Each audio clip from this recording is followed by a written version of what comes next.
The opinions expressed on this show do not necessarily reflect those of the Barbers Chat Network, our great partners at HNB Media, or any of our media peers. We're just five idiots who love sports and love to talk shit. If you're offended easily, then this show isn't for you. And for those who aren't offended easily, sit back, relax, and enjoy the show. Remember, it's only entertainment.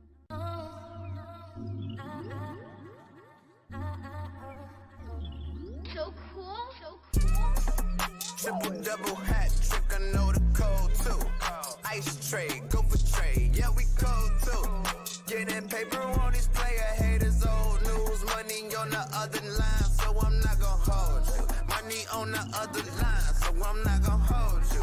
Money on the other line, so I'm not gonna hold you. Money on the other line, so I'm not gonna hold you.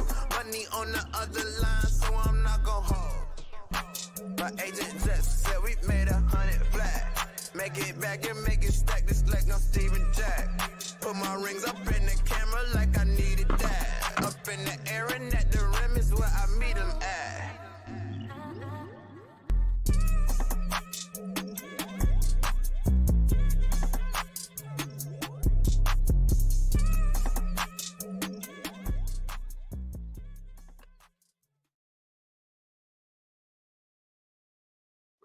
Ladies and gentlemen, welcome back to another edition of I'm Not Gonna Hold You. It is the Friday edition of the show. We've got a jam-packed show for y'all today. We are live from Los Angeles, California, live from Las Vegas, Nevada, and also live from very snowy, glad I'm not there, Chicago, Illinois. We've got a very packed show for y'all today, man. We got the homie Herb Howard from the Bigs will be joining later on in the program. We also have Cousin Dan Fridays, as he will be joining us to a full preview of Super Wild Card Weekend. My Super Wild Card Weekend in the NFL. I had to put some emphasis on that. But you can follow me on Twitter and Instagram at BarberChat Scott. You can follow the Barbers Chair Network at Barbers Chair Net. And of course, you can follow us on Patreon, subscribe on Patreon, patreon.com/Barbers Chair Network. And also, you can subscribe right now and get, I'm Not Gonna Hold You Overtime, which is going to be our show that we do right after the Wild live show. We get more in depth on things, more local talk, more in-depth coverage on things like that. So before I bring in the crew, we're going to start with my sound off, man. My sound off right here, gonna give it to the NBA, the National Blowout Association. It has been very hard to get into the NBA right now. I always have a hard time with getting into the NBA before football season because I'm so locked in into football, but I at least try to catch, the national TV games, the Chuck and Ernie and Shaq Thursdays, sometimes the ABC joints and the midweek ESPN joints, but those shits have all been bad. I feel like last night, every game was a fucking blowout. I've never seen a TNT game literally turn from the game that was scheduled and go to an NBA TV game for a little bit as they went from Celtics and Bucks onto Mavericks Knicks. And it's to the point, it's like, what can you do to fix this? Players are playing more. There hasn't been really any low management issues in this year's NBA. There was a little period where I had to give Adam Silver credit, where the actual in-season tournament actually did work.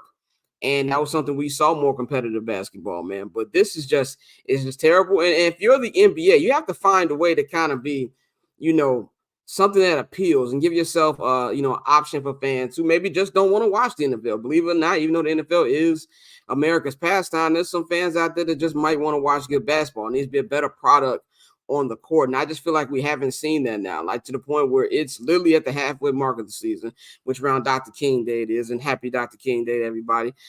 That's the real halfway mark, not All-Star break. When people think it's the halfway mark, there's only 25 games after that.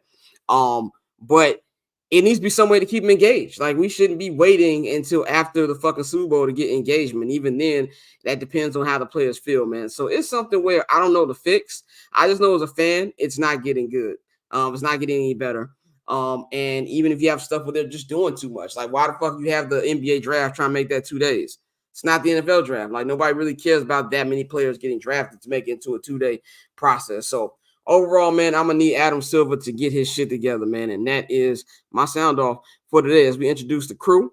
We have got Dante and we have got Bang in here today, man. What's going on with y'all?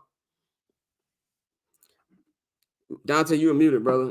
He already had some drinks out there in Vegas. I must say, glad to be back, but you skipped over the rundown as usual, brother. Yeah, I was gonna bring you into the running rundown.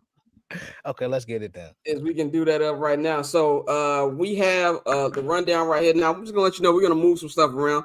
Herb is gonna be joining us more around 5 p.m. Central Time. So we are going to, move some stuff up. So we're gonna be talking about the GOAT stepping away, which is Nick Saban and Bill Belichick. We'll talk about the messiness that has come with that. And then we're gonna, as we wait for Herb, we'll just give a bang and Dante's takes on everything they've got from the press conference and everything Bears these last couple weeks. And then, of course, we'll be talking to Herb. And then later on the show, we'll have Cousin Dan on for Super Wild Card preview, man. So that would be something to look forward to. So before we get into that, I want to make an announcement about the I'm Not Gonna Hold You Awards. It is award season here in Los Angeles. We just had the Golden Globes. You got the SAG Awards coming up. You got the Oscars coming up. You got the Grammys coming up. So we decided to do an award show of top I'm Not Gonna Hold You awards from the NFL season. So starting on January 22nd, we will be giving you a category, announcing a winner for each category, and of course the Friday before that. So next Friday, I'll introduce all of the categories, all the nominees, and we're going to do that leading up into the Friday show on February 9th, which is the show right before the Super Bowl, which will be in Vegas. So we got some funny award names, so stay tuned for that, man. But how y'all brothers doing, man? Dante J.R said you got the big Jeff eyes as Hey, it was a long flight, brother. It was a very long flight, about 4 hours and 10 minutes, something like that. Did you call it the big Jeff eyes, fam? The big Jeff He did. Orlando, he get one in every 6 days. Every 6 business days. Right, he'll get one off. But no, I'm solid, bro. Out here ready to really get into this playoff talk, because it's gonna be a lot of good games. I think, like, to kick it off, this is like a lot of, for everybody who thinks sports is scripted, this is one of those weekends for you. Like, yeah, exactly. Bang, you're in the middle of a snowstorm. What's going on out there in Winterfell, Illinois? Man, it's straight, man. I'm looking at my subdivision, and these folks ain't came through and with the shovel and shit and did nothing. They ain't send us our salt. We pay goddamn HOA fees for salt. So I'm a little bit upset about this. It might be good enough for me to go ahead and get some tequila. So I'm trying to figure it out. So yeah. All right then, man. I don't envy y'all at all, by the way. My mom texted me today, was like, it's snowing out here. I'm like, I don't know what you want me to do with that information. It's LA cold out here. Or as Dante, it's 50 degrees in Vegas, which is ridiculous. Yo, wait a minute. Yo, wait. And no, man, my boss. I was like, what? Did I say something funny? Nah, yo, my boss ain't shit, fam. I love my boss, but this is the funniest shit. He sent us a message. He sent me a message that said, just a reminder that things that stay in digital just stay out there. And he said he put a message out there, said, I'm gonna get me a shotgun and kill all the whiteys I see. Now he's white. And he sent us that. So yeah, it's just a reminder of watching what you post. Because he started working here like months later after that. Yo, my boss is wild, fam. This dude is wild, fam. So yeah, we good though. I can tell. Dante, are you hitting any of the tables tonight? What's going on? You gonna be like Chris Tucker and Rush Hour too? I was thinking about it. I really was thinking about it. I did get paid today, so I'm gonna try to show a little restraint. I'll probably hit the tables tomorrow. I'm waiting on Mikey to hit me with these parlays. I'm gonna go be irresponsible with those. I'd rather waste my money on that, because if I hit, it's gonna be a lot bigger. So it's gonna be a good weekend. I'm claiming it now. All right, let's get into it, man. So let's start off, man, with the big news that happened this week, man. We got, two of the GOATs stepping down in college football and also in the NFL. That is Nick Saban and Bill Belichick. Nick Saban stepped down, retired. they've already found places for both of them. Nick Saban has been replaced by current Washington head coach Kalen DeBoer, if I pronounced his last name right. I'm bad with names. And then Bill Belichick was replaced by Gerard Mayo. We're gonna give our thoughts on this. Shout out to TPJ in the chat room right now. Shout out to you. Shout out to everybody in the chat room. Gustavo says, "Mike, we need that parlay for Super Wild Card Weekend." Like Magic Johnson said, he's not gonna be here. Mikey ain't here today. He will be back on Monday this week.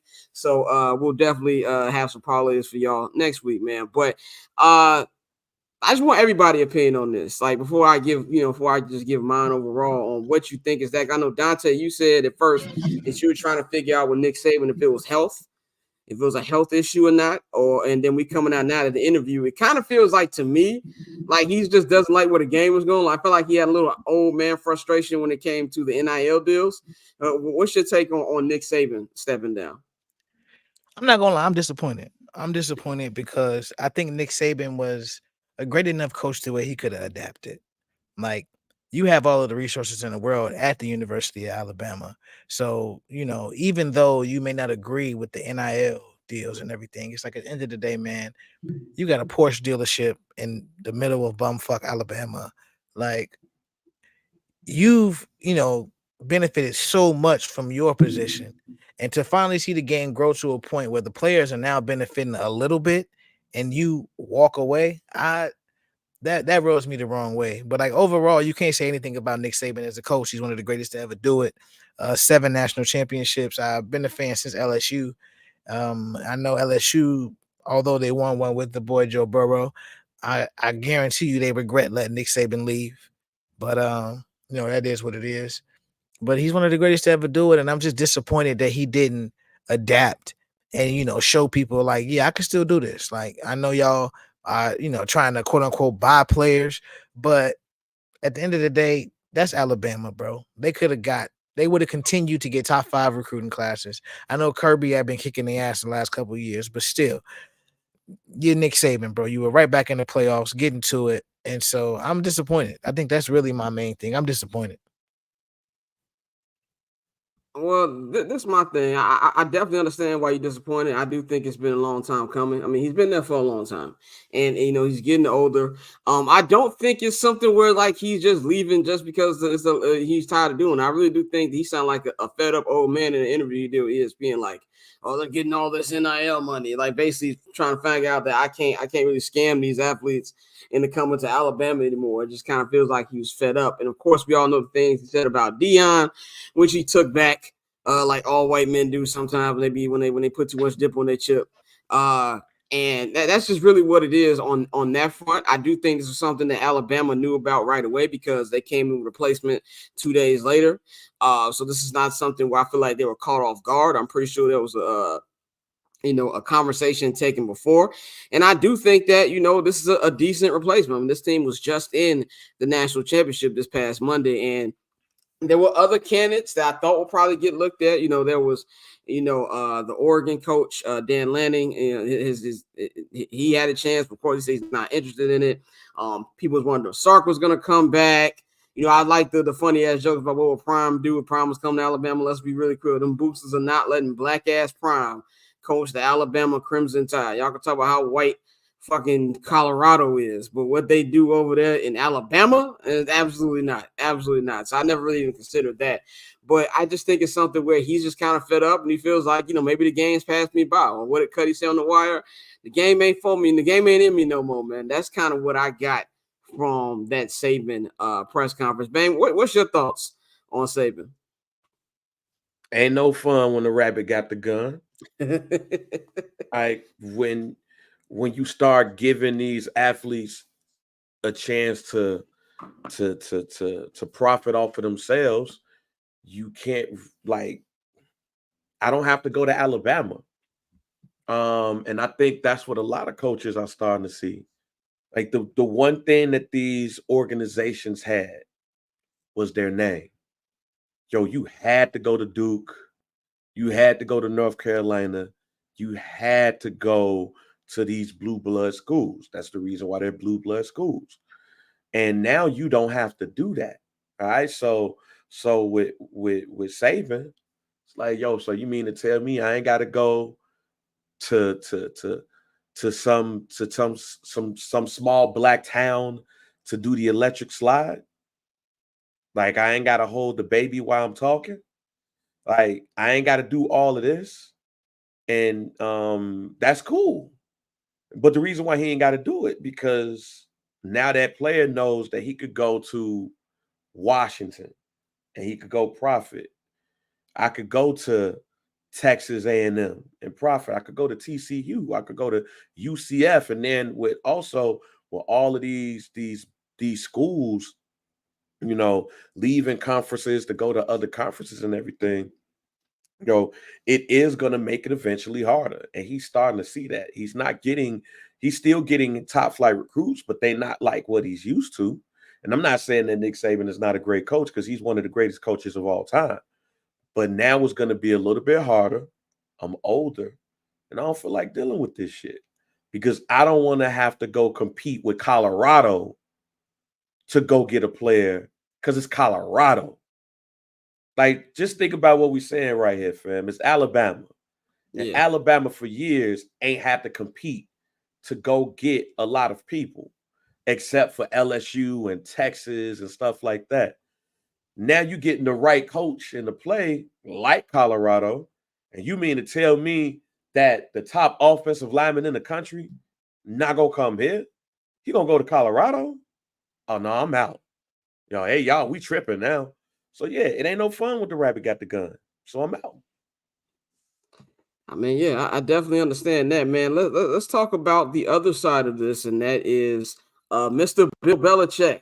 This is nothing that was a surprise whatsoever. I think we all saw this coming. This is something that all of us discussed on this show months ago. And I think, Bang, you even said it yourself. You thought that he didn't need to go as a coach. He needed to go as a general manager.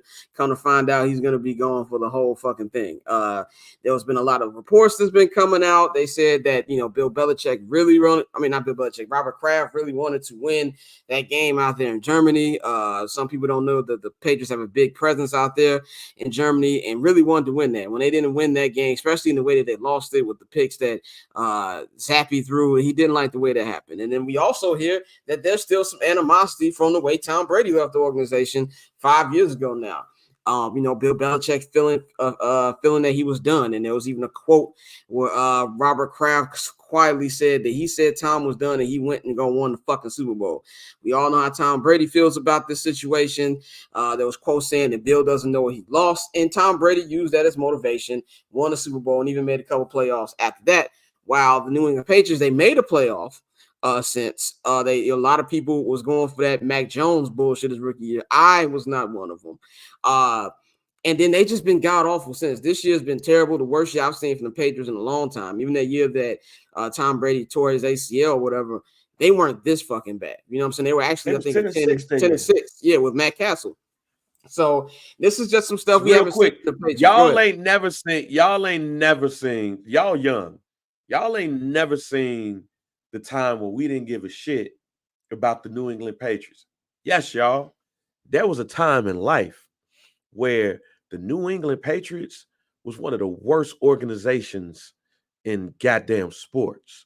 What happened was the former owner, before Bob Kraft became the owner, he wanted to move the team. And Kraft owned the stadium, and he wouldn't let him out the lease. So he was like, yo, if you're not going to let me out the lease, then you could have it, basically. So he sold Robert Kraft the team. That's how he got the team. But the New England Patriots I grew up on was always at the top of the draft. They was always Huff. You couldn't name a goddamn player on the team.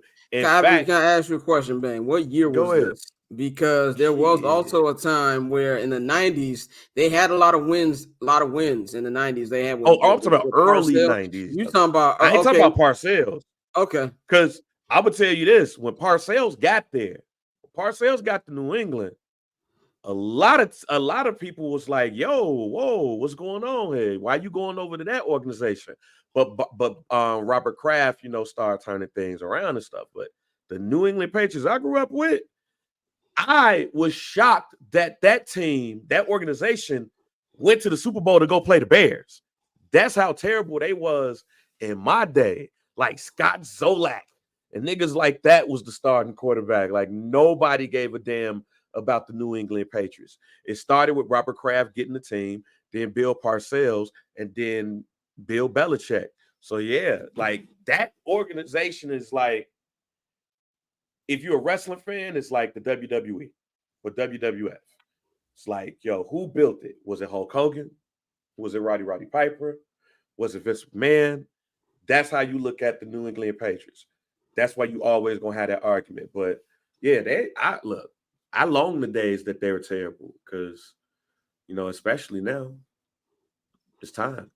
Well, Dante, what you think about this move and just the kind of like the way everything is played out?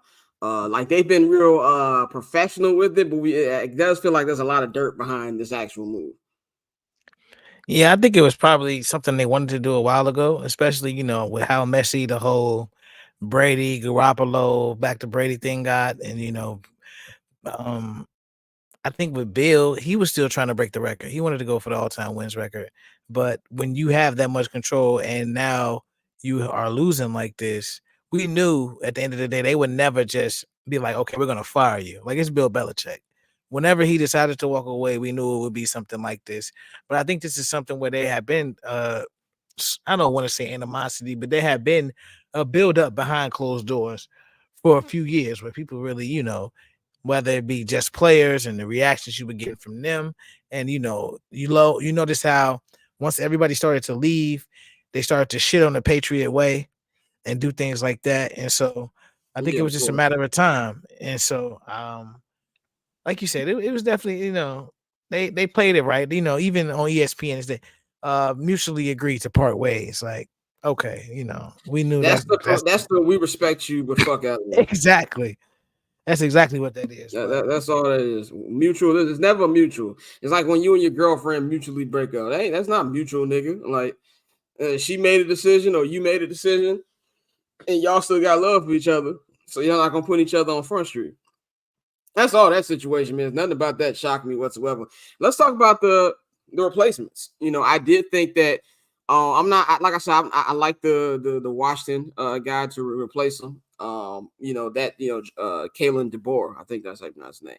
I think that's as best you can get, especially with all the other coaches out there who are kind of like, I'm straight. I'm stay where I'm at right here. I think You that's talking about as best New England or I'm Alabama? talking about for Alabama right now. Okay.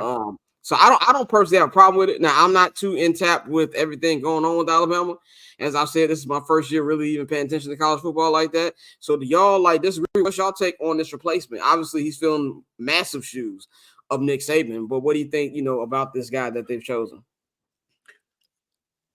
Go ahead, Dante. I mean, you got a somewhat of a built-in recruiting pipeline, but the king of that pipeline has now walked away. So how do you now walk into these living rooms and say, "Hey, we still, can do great things at Alabama," without the person that they've trusted to do those things for the last decade or however long he's been there?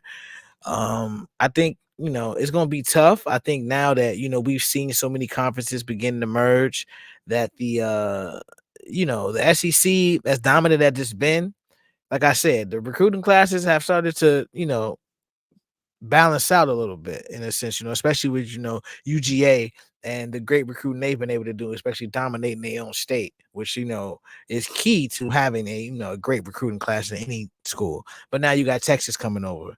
It's going to be different. It's going to be different. It's going to be the landscape of college football is changing, and so I think, like I said, I'm with you. I didn't know too much about Washington until this year with Michael Penix Jr., but he was able to recruit up there, and they were somewhat relevant, but with that conference just completely collapsing, it was nothing they could do about that. So coming into the SEC, coming into a school that has been known to be a powerhouse, like the expectations are through the roof, like Yeah. through the roof, and that's an understatement. So, and of course, I don't think that he can. I don't think he will fail just flat out the gate, but he has to show that he can recruit the SEC. He has to show he can recruit the South. Bang, are we back to nobody gives a fuck about Alabama this? Hey, I don't think it's gonna take time to get there, but when I look at Buddy, man, the one thing that I don't see is roots in the South. Like he's from what in South Dakota.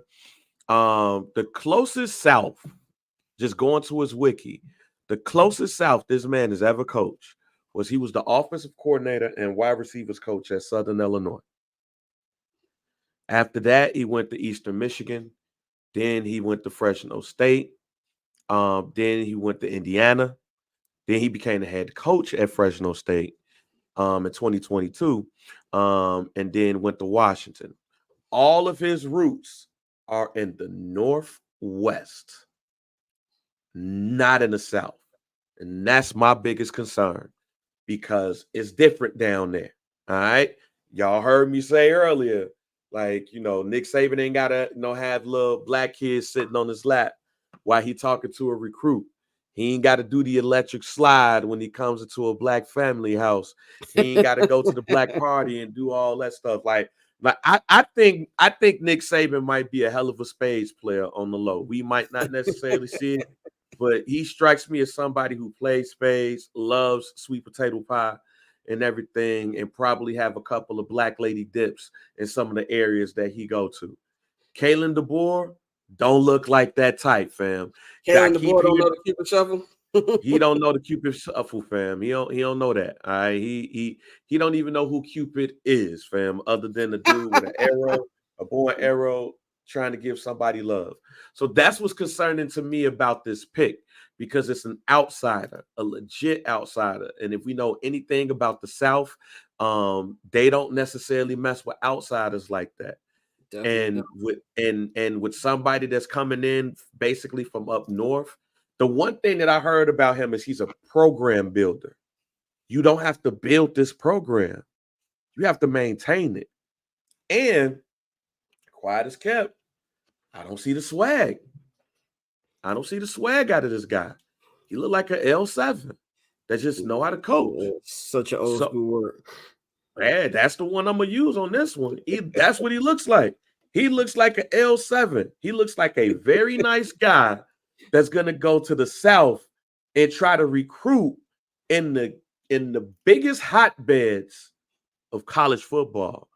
I'm not going to say they made the wrong choice, but the vultures are circling.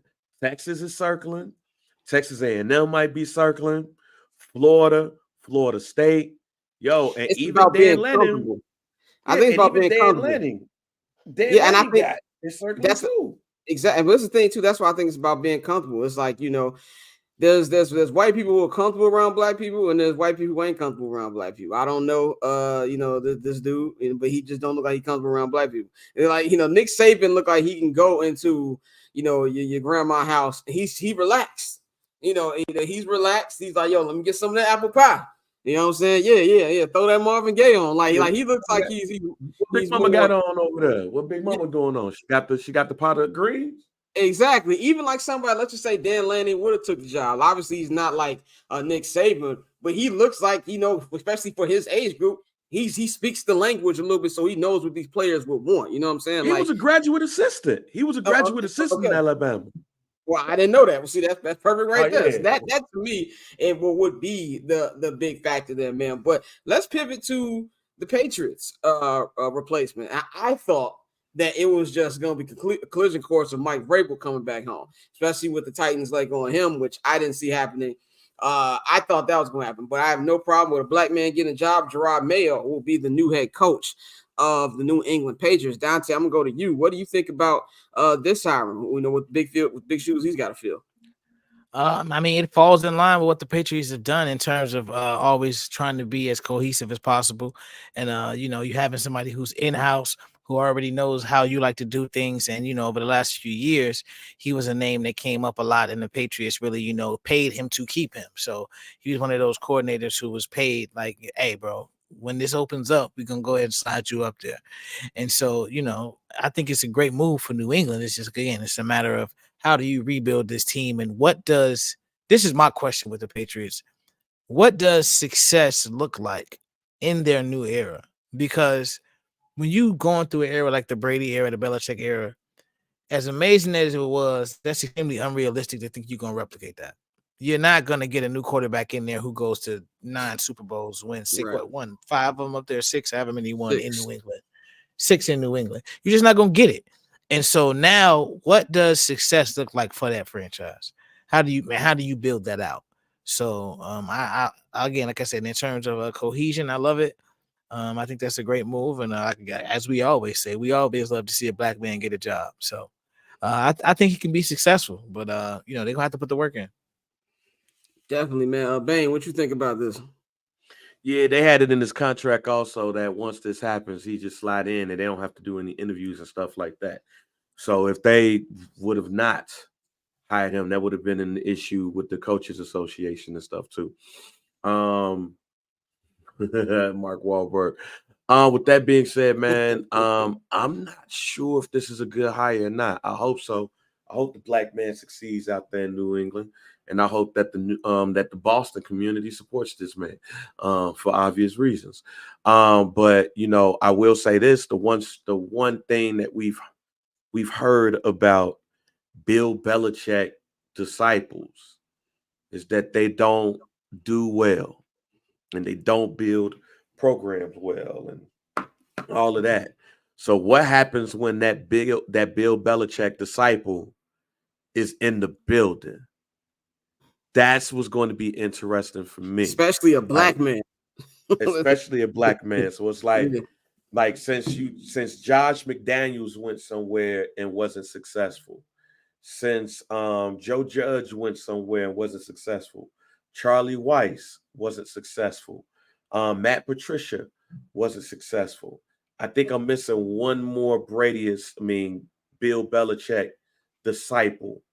That like the most successful Bill Belichick disciple is Nick Saban. He went to college. And even like somebody like Charlie Weiss, who went to, I think, Notre Dame. Yeah. And then Kansas after that, wasn't successful. So this is when we do find out what the Patriot way looks like. And if Gerard Mayo is going to try to continue to move that forward or not. What type of program does he build? Like, who is his offensive coordinator?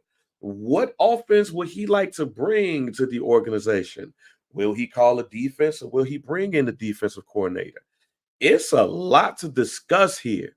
And what is Robert Kraft going to do to help him try to achieve at least half or 1/4 of what Bill Belichick has achieved? I mean, good thing is they're going to have a top 3 pick. Will they use that pick on a quarterback? We will see. Jalen Daniels is probably going to be there, or Drake May, depending on how this combine looks. So you can at least come in, like some organizations like to come in and have a new coach with a new quarterback. So it remains to be seen what's going to happen, but I do hope he's successful. Yeah, G. And as much as we talk about, we've been talking about all of the quarterback talk. Drake May in New England just makes sense. It moves mountains. It's a fit. Them folks would be in heaven. As much as they love Mac Jones, that would be a perfect fit. So you have a situation where he could potentially be set up to succeed right out the gate. Now, obviously, they got to surround the kid with talent. But, even though I don't want him on the Chicago Bears, I think Drake May is going to be good. I think he's going to be a solid NFL quarterback. And if you could potentially grab a guy like that to, try to really, really kickstart this thing, because Mac Jones, who quietly has very similar stats to Trevor Lawrence, has not been, the starting quarterback you thought he was going to be. Yeah, I mean, I look at it like this, man. I think that as long as they go into this with a realistic approach, and what I mean by realistic approach is that Robert Kraft is having a realistic look and know this is not going to be something that's going to get back to championship days right away, which I think he is. I think of all the sports owners in the NFL, he's one of the reasonable ones because of all the success he has. He knows how much it takes to not only win the championship, but sustain that excellence at the same time. So I think as long as that they don't have asinine expectations, I think it'll be fine. I think this is something that they already had in motion, obviously, so they have supreme belief in them. They have a top 3 pick. They'll be able to start over here. Maybe they get a Jaden Daniels, which would be something that would be great because I do think he's going to kill it in at the combine. I think there's 2 draft stocks that are going to rise at the combine, and Drake May, and especially the shit we've been hearing about Caleb, which we about to get into in a minute, and also I think Jaden Daniels will be high on that too, man. But let's get into what a lot of y'all here want to hear us talk about, man, and that is these Chicago Bears. These Chicago Bears, man. We just had the year-end press conference over there in Hallis Hall. It was me and Dante on a battle of this camera going back and forth. We just had the year-end press conference at Hallis Hall.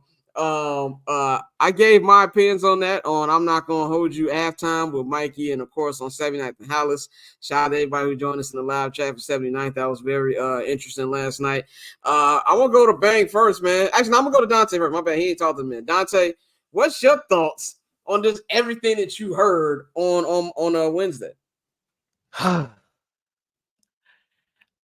I just don't understand how you get rid of Justin Fields. Like, this is my thing, and this is my issue.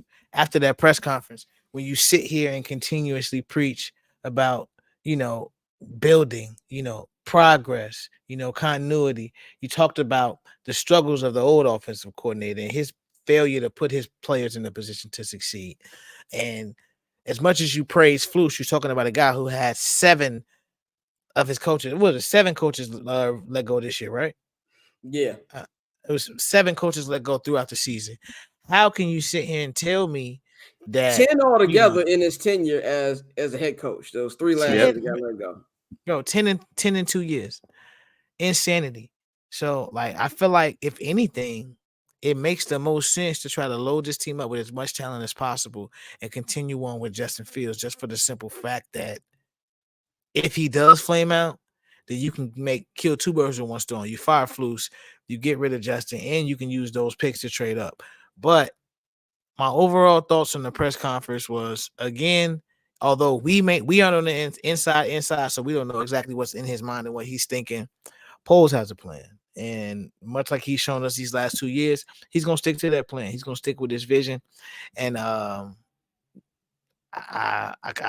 hope it works out. But yeah, I think if we see that's him, the best way to say it. I hope. Yeah, I hope shit. Because I think honestly, out. bro, if you sit here and you bring in a rookie quarterback, the expectations of that locker room, the expectations of this fan base, the expectations of everybody that you're going to have their eyes on you are going to be through the fucking roof. And the second that rookie comes in and struggles, now you look crazy. Now it's wait, what's really going on? Now it's wait, why did we get away from Justin? And God forbid, and I really think if they do it, this is gonna fuck around and happen. Not saying that the Bears won't be good, but you trade Justin Fields and he goes somewhere else and it clicks. It goes nuclear. And he goes nuclear. What then every week you're the gonna have only way that actually makes you look good is if Caleb is going crazy too. That's the only way. It's a win-win situation. That's the only one. Because I do think. Go ahead. My bad. I was like, and that leads into one of the people I think we should look at for offensive coordinator if we do go with Caleb. But we'll get into that later. We're getting that on overtime. Yeah, getting that on OT. But nah, bro, it's one of those things where we've seen it too many times for me to sit here and say, yeah, they're gonna do this again. They're gonna tie a coach who's in year 3 with a rookie quarterback, and then that shit not gonna work, and they're gonna end up firing that coach. Like, at some point, we gotta break the cycle. So I feel like your best bet, and like I said, we for those obviously United in our group chats, we've been talking about Justin Fields for months. Oh, nigga, back and forth. I woke up this morning to 58 text messages. I was like, who the fuck died? Bro, because my thing is, one thing we all agree on, Justin has flaws. Now, we may disagree on what has caused those flaws to be, come to the forefront as much, because my personal opinion is a lot of it was on scheme and a lot of other shit. But at the end of the day, you cannot get rid of that with the flashes you've seen, especially after last year you tanked. The year before that was a lame duck coach. So when you've given him the opportunity, he's shown the flashes you asked for. If you go away from that and then bring in a rookie and then you ask the people, okay, now I need y'all to be patient with this rookie. That's not going to happen. Yeah. That's not going to fucking happen at all. It's not going to happen whatsoever. Now, Bang, I'm going to give the floor to you because, as you say, content is king. So I'm going to let you go ahead and cook What you think about everything that's been happening up in Hallis, man?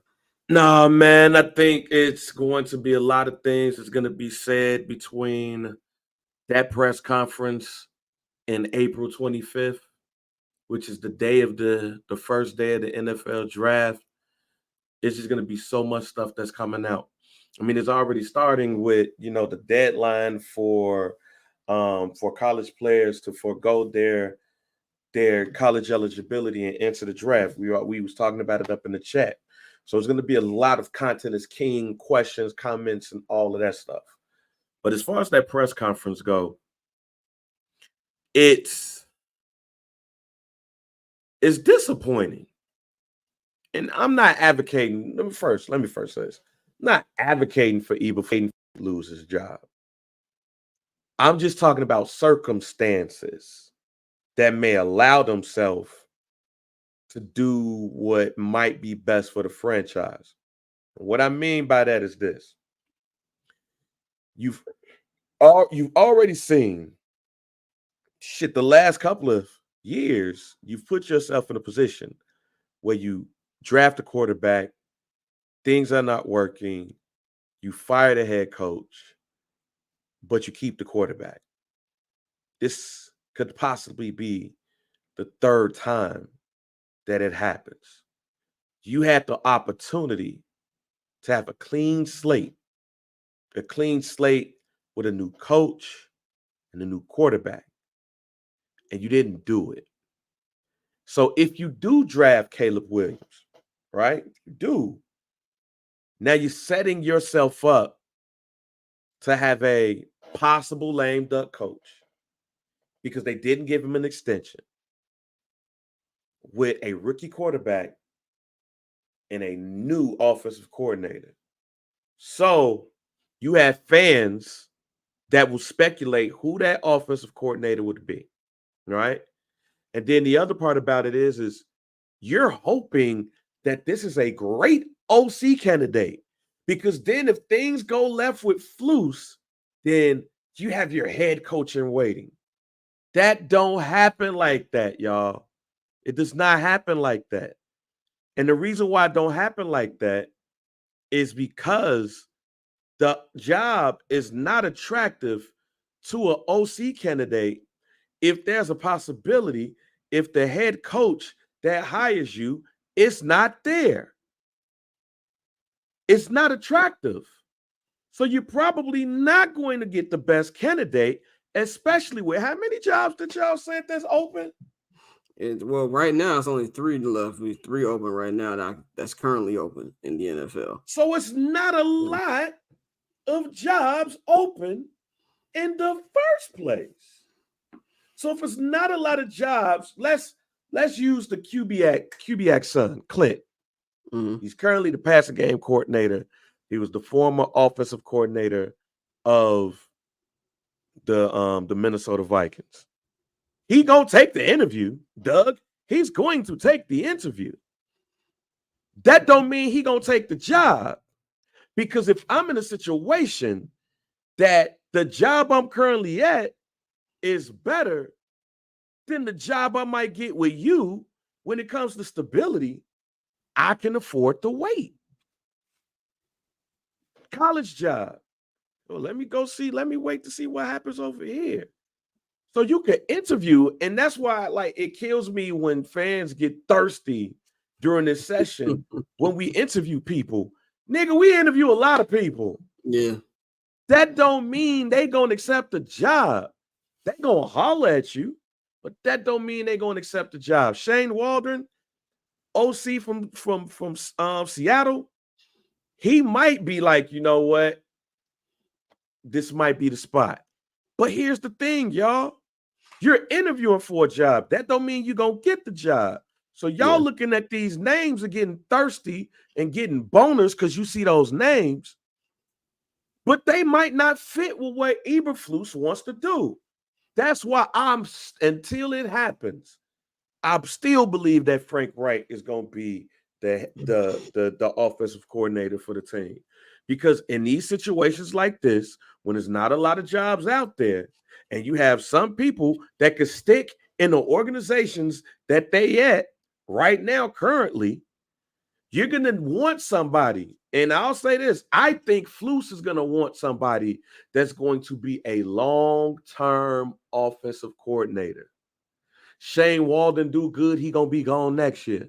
Clint Kubiak do his thing. He going to be gone next year.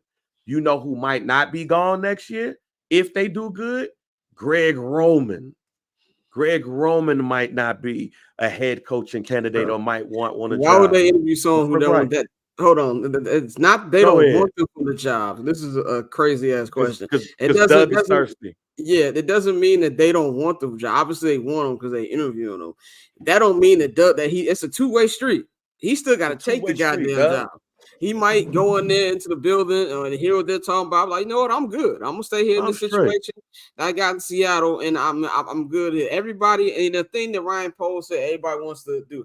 That's also GM speak. I'm not saying that's not an attractive job because you're either gonna have a chance to, I think it's more attractive. Honestly, Bears fans don't want to hear this. It's a more attractive job if you get Caleb because I don't know how many offensive coordinators want to be tasked with the project of hoping that a quarterback gets better in year 4. And this has nothing to do with how much I love Justin.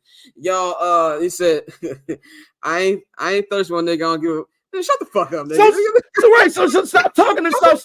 You the motherfucker that's up here talking about we just interviewed the 2 OC candidates. I don't know what show you think this is, nigga. But I do disagree. Before you keep going, Scott, I disagree with the whole Justin thing because the buddy from Seattle just did it with Geno. Like he just revived his fucking career. So if you got the talent, bro, you could do it. I'm not disagreeing with that. Yeah, go ahead. Dante, you just made the point. I just had to do a reclaiming project. Yeah. I don't want to have to do that shit again. I don't want to have to go in and have to fix a nigga. Hold on. I want to go into a situation. If it's drying here, suck my dick, nigga. Fuck out of here. Bitch ass nigga. Fuck Doug. I don't want to have to go fix this shit. I don't want to have to go fix another nigga, fam. It's right now, low key, it's like a chick, right? That every time she go find her new husband, a new boyfriend, this nigga ain't shit. Then after a while, she like, I'm tired of dealing with ain't shit niggas. It's the same thing about these offensive coordinators and probably with Shane. Shane like, man, I didn't want to have to deal with Geno Smith, but I'm going to make it do what it do. But the next person I get, I want to make sure it's long-term because I'm sure Shane want to be a head coach. So let's say if it is Justin, he might do want it to be Justin. Because then if I could do this shit with Geno and then I could do it with Justin, it makes me more attractive as a head coach. Which to my point is, if you Flus, do you want to go through yet trying to hire another OC after he kills it? We go to the playoffs. He makes Justin or Caleb look amazing. He's definitely going to be up for a head coaching job. So then once the 2024-25 season is over with, now we got to go through this whole process again and go through it again.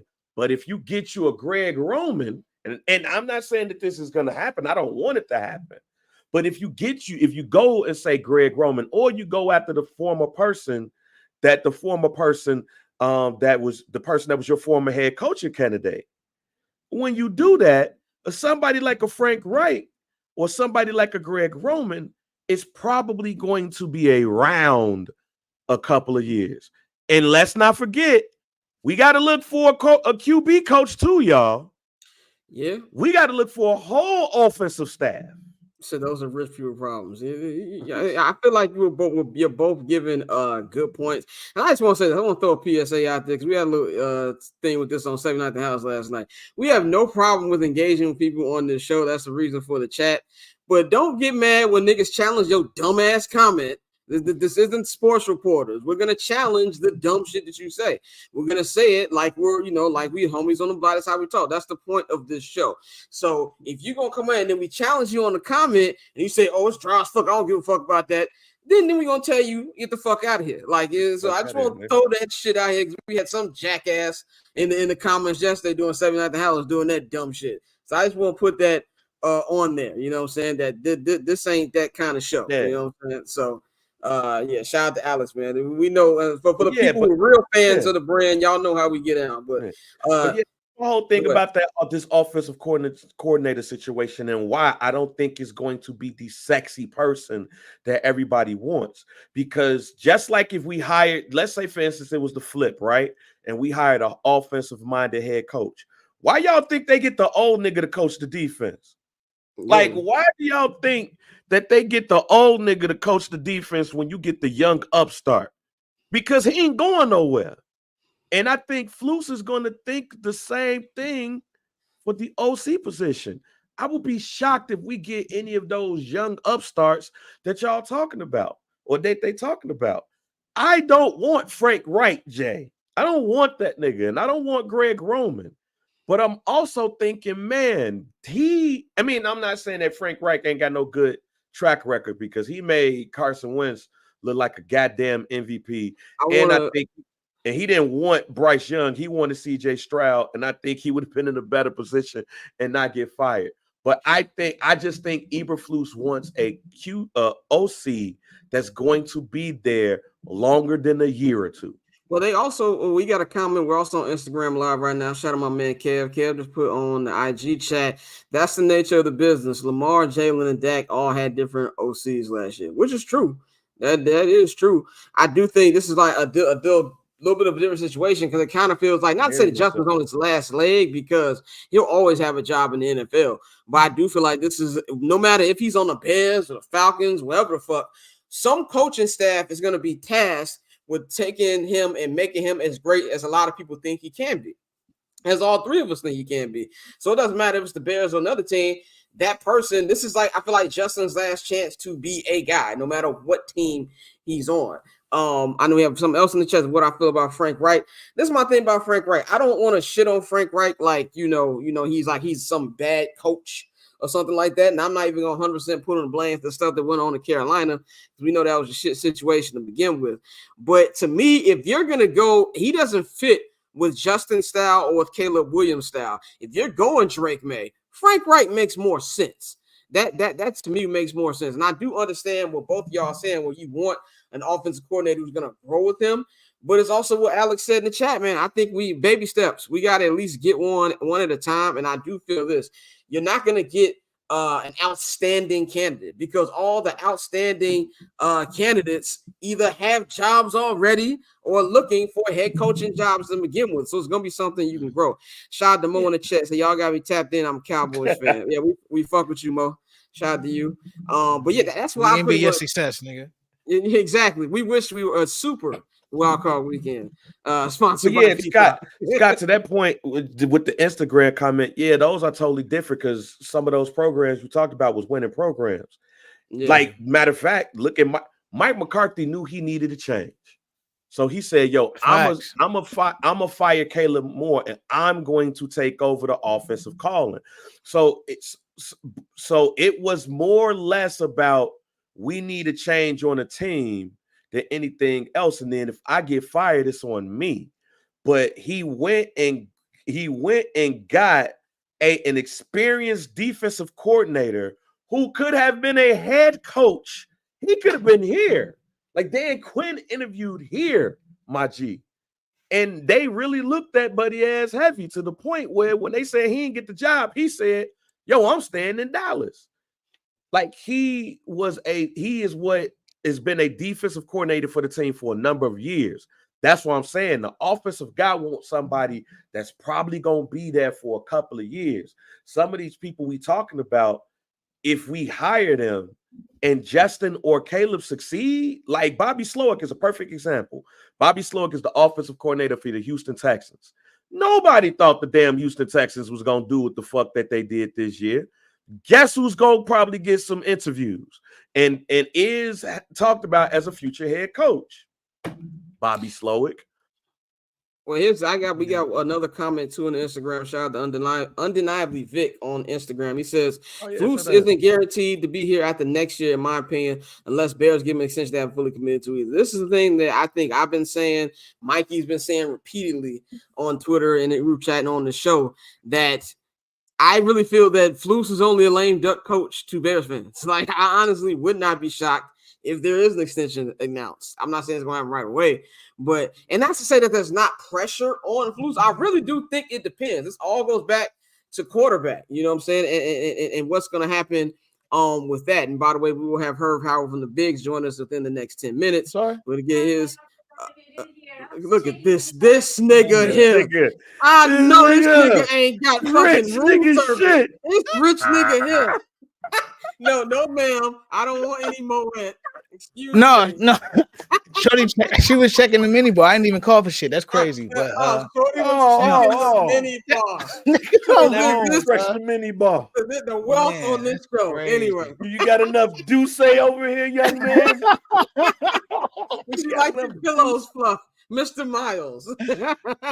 Do you need a back page? But I'm looking forward. I'm looking forward to get Herbert Payne. He should be joining us in a minute. He was at the press conference, man. And then, of course, we got Cousin Dan Fridays. In about 35 minutes, we're going to preview Super Wild Card Weekend. Shout out to everybody in the comments. Shout out to you, Mo. He said, Dan Quinn not leaving, why he better sit his ass in. He might be going somewhere else. And he also said he shook. So he shook about our ops might tuck us in. We'll talk about Packers Cowboys when Dan gets on. I'm saying, but real quick before Herb get on, this is one thing that like we keep saying, the negatives about Justin. I think we talked about this in the chat, in the group chat a little bit. Like, what if we actually get get more help and it works? Like, what if it's gonna work? Like, and that's my thing because like we keep saying, I'm gonna give you why, because we're damaged, bro. We're right, but this is my issue, bro. We sit here like we've been sitting here saying, well, it has to be damn near perfect, bro. If you bring in Marvin Harrison Jr., if you bring in a new center, if you go get another receiver, it's damn near perfect, bro. That's damn near perfect. That's damn near perfect, bro. Like, it's really one of those things where it's like, if you can get a guy to like he just said in the chat, unlock Jay Fields, which a lot of it has been due to the inconsistency of the team. My whole thing is I hate that we sit here and say he hasn't shown that he can be a guy when we put him in a shit situation 2 out of the 3 years. This is the first year where he has some semblance of talent around him. Like, those other 2 teams were ass. Like, even his rookie year, the defense was good, the offense was trash. So it's like, bro, get an OC first. Like, I'm with Alex 100%. Get an OC. If we can get a quality OC in here, even if you have to walk away from Justin, you'll have the capital to where you can go get a quarterback, bro. No, I feel you. Here's the thing. I mean, I know we're talking from a fan's perspective, but see, here's the thing, though, that all of us got to understand, fam. We can say anything and everything we want to, but we don't know the conversations they having up in there. We know the schemes that they running. We don't know who they we know who's they interviewed currently. We don't know who else they plan on interviewing. So we just, at the end of the day, we do gotta look at what's going on, but at the same time, you got to look at history when you see what's going on happen. You don't get the young upstart quality OC candidate or DC candidate when you don't have stability at the head coaching position. And the only way you're gonna do that is you're gonna have to give Flus an extra year on that contract. You're gonna have to give him an extra year. Nobody's saying you got to re-up for this nigga, give him a whole another 5-year deal, but you got to give him an extra year. So when you do interview Shane Waldron, Clint Kubiak, or any of these nice young OC candidates with all of these thoughts and ideas, they gonna look and be like, yo, Flus, hey, bruh, so what's up with your contract situation? Oh, I got 2 more years left on my deal. But the team went 7-10. They could have been a playoff team, but they went 7-10. And then you look at their schedule next year, or at least the teams that they're playing, which is not bad. I feel real comfortable next year, no matter who's at quarterback. We're going to be nice looking at the teams that we playing next year. All I'm saying is that when that OC is looking across the table at Flus, it's like, if you not going to be here, if we don't necessarily do well, that means I'm not going to be here too. And that might fuck up my resume. We're going to be doing a more in-depth breakdown on the candidates and overtime. As you see down there, you can subscribe to the Patreon, patreon.com/Barbershop Network. Subscribe to the I'm Not Gonna Hold You tier. We're going to be talking about that as we wait for Herb to come on. I just want to ask y'all, I'm going to do my content thing real quick. It is January 12th, Friday, January 12th. College players have a chance till January 15th, which is Monday, to declare. Oh, there you go. To declare for the NFL draft. Then this quarterback we keep talking about, Mr. Caleb Williams, has yet to declare. So anything to this. Now, we all know C.J. Stroud didn't declare to the last day last year, but C.J. Stroud also doesn't have a LeVar Ball ass daddy in his corner like and this. He also wasn't rated the number one player. Exactly. It was Bryce Young draft. Yeah, exactly. Is there any concerns here? I'm going to go to Dante first, man. Let's go. I'll say this. Y'all just talked about his LeVar Ball ass daddy. One of his LeVar Ball ass daddy friends is Mr. Mike Wilbon. So if he has all the insight he will need on the Bears, so if there was ever a situation where he didn't want to come here, that could happen. But I'm not worried about it. I think it's one of those things where he has a flair for the dramatics, as we've seen, and he's gonna go down to the last day and then he'll announce. Okay, I mean, yeah, I'm not worried about it either, but I will say that I think this is going to be a process that's going to be a pain in the ass for people who want Caleb. For a nigga like me who don't really give a fuck, I'm just gonna sit back and enjoy the entertainment. This is not something that I feel like he's gonna like. Everybody keep talking about NIL money. Your NIL money it's not gonna compare because there's a certain limit that schools can spend to what you're gonna make as a number one draft pick in the NFL. It's just not. So he's gonna stay. But I don't know. I feel like there's a play here somewhere. I don't know where that play is and what the play is, but I feel like something is afoot. I'm gonna go to Bang because he's been real conspiracy theorist on this. What you think about this? No, I ain't been real conspiracy theorist. This ain't even no conspiracy, bruh. Go watch the goddamn documentary on the Heisman Trophy shit from night. Go watch that 30 for 30, fam.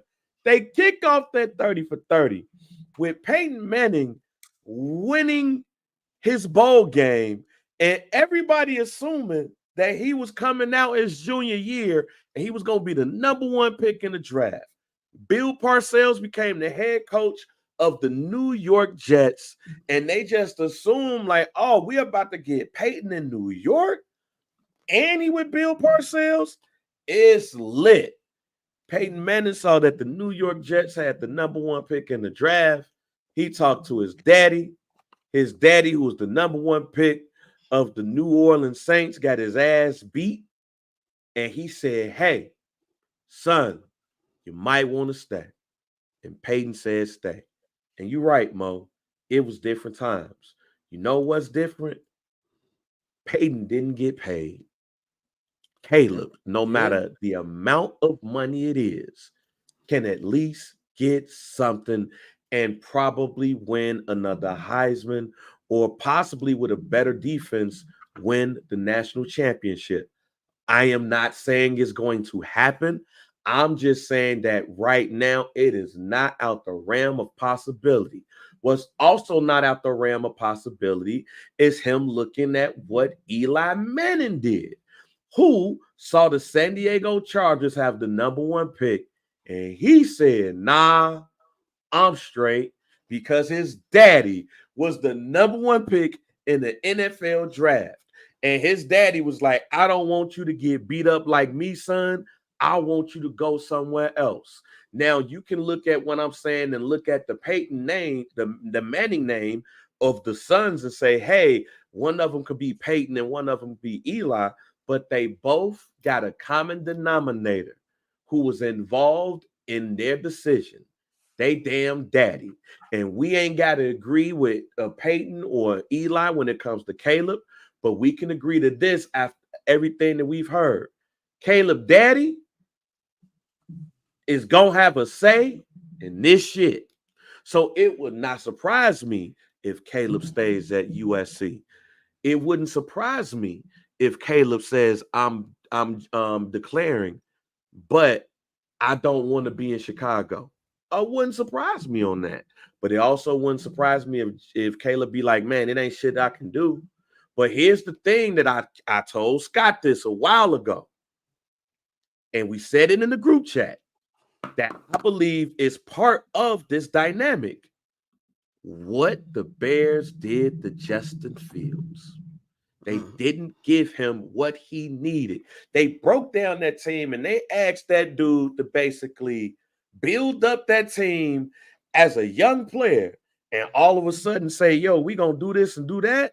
Hell no. That boy daddy looking at this situation and being like, man, I don't know if I want my son up in this shit. So it wouldn't surprise me on any of this shit. We got the homie Herb Howard from the Bigs, man. What's going on, bro? What's good with y'all, man? What's good? Sorry I'm late popping in, man. It's been a day. Actually, it's been a week, but I apologize, man. All good, brother, man. Good to have you on, man. We were just in the middle of the Caleb conundrum, as I like to call it. We doing full content mode right now. Are you concerned about well, not really concerned, because as a nigga like me who don't really care if Caleb comes here or not, right. the delay on, not the day, but the deadline for for college athletes to declare is Monday. You haven't heard anything from Caleb Williams yet. Is there anything that you feel like something might be afoot, or he's just drawing this whole thing out? So it's a two-part for me, because I'm like you. I don't care if he come or not. I'd rather he go somewhere else, to be honest with you. I'm cool with our quarterback. I think that's the fastest route for them to get to the Super Bowl. But that's a different conversation. So part one is I don't care if he come here or not. But part two is one of the things I worry about with him is his demeanor, his temperament, right? We've seen him decline to talk to the media. We've seen him, cry publicly in the stands with his mom, which is cool, but take it up the tunnel. You know what I mean? It's mental cool. Health matters. Mental health matters. Black mental health matters. According to Barbershop Network, Black mental health matters. Hey, just take it up the tunnel or something. But so for this thing to be happening now, it's just another thing to say this dude is really on some. He really a different kind of dude, and I don't know that's Chicago shit. I don't know if that's gonna fly in Chicago. You're not gonna come here, have a bad game, and tell us you ain't coming to talk to us. You out your damn mind. You're not gonna come here and bug out. The whole city will be on your heels. So it's like, I don't know that when you look at some of the things he's done, he has the right temperament and demeanor for this city. Now you can that can fly, in college at SoCal, but like not for real. So, it's just another thing that's like, what's to this dude? You know what I'm saying? Is he gonna try to hijack the draft like Eli Manning or something? You ain't a Manning, my boy. Pick Manning, Eli Payton, which one? You know what I'm saying? You ain't like that. So it's a concern in that it's just another thing that makes me wonder about him as a person, but not so much of a concern in like, oh, we might not be getting him, because I don't really care if we do or not. Well, here's the question I got for you, man. You were at Hallis Hall on Wednesday. Very hectic day going on there. Of course, by the way, great questions. We were talking about that in the group chat. We was like, man, Herb got polls on defense right now. Like, you had bro on his heels, G. Yeah, Paul was up there stuttering like Ron Harper. Not like Ron Harper. He started like Ron Harper. I'm like, all right. He got him on the fence. Nah, man. Tell me, like, that. Just be stuff we need to know. Yeah, man. Always, man. You always ask great questions, bro. Tell me, what was it like? What was the vibe there at Hallis, and what was your opinion? What you got from the press conference? Yeah, I thought it was an interesting week, man. I thought that the delay in scheduling the press conference was kind of like a bit of a concern. Like, okay, are they, thinking about going another way? Because last year they, if they're gonna fire you, they do it on a Monday, and then that end of season press conferences on Tuesday. At the very least, they will already have scheduled it for Wednesday. So for all that radio silence that was coming from Hallis Hall, following that Packers game, it was kind of like maybe they kicking the tires on this Jim Harbaugh thing to see if they can pull that off before they run Matt Eberflus back out here as the next coach. And so all of those were concerns for me, legitimately, up until they fired Lou Getsy. And so then they fired Lou Getsy. It's like, okay, they took a little bit of time to tell us exactly when the press conference was going to be. After they said they fired him, they sent that email out. You get up to Hallis Hall, and it's like, okay, what's going to be the reasoning? Like, you know what I'm saying? Why did Ryan Post feel like the problems and the solutions to said problems only rose as high as the OC and not to the head coach, and how they're going to go about filling that OC position without declaring their quarterback. So there was just a lot of questions that needed to be answered, and I think coming into that day, there was no way they could quote unquote win the press conference. Right? We always talk about whether a coach or a player won the press conference or not, and usually it's pretty easy to do that, especially on some introductory stuff. But in this position that they were in, there was no way they were going to win the press conference. But I also don't think they necessarily lost it. I thought they did the best they could in terms of finding that middle ground and dancing around certain issues and certain questions, especially when it came to how they're going to go about filling the OC and what they're going to do at quarterback. So I thought it was a bit of a mixed bag for them. Definitely a very intriguing day. I thought they tiptoed the line as best they could, but it's still a lot up in the air.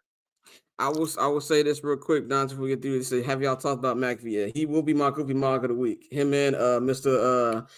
Rogers. And it pains me because I love Pat. I don't want to do this, but the name of the show is I'm Not Gonna Hold You, and he was doing some goofy shit this week. So yes, we'll talk about him towards the end of the show. Go to you, Dante.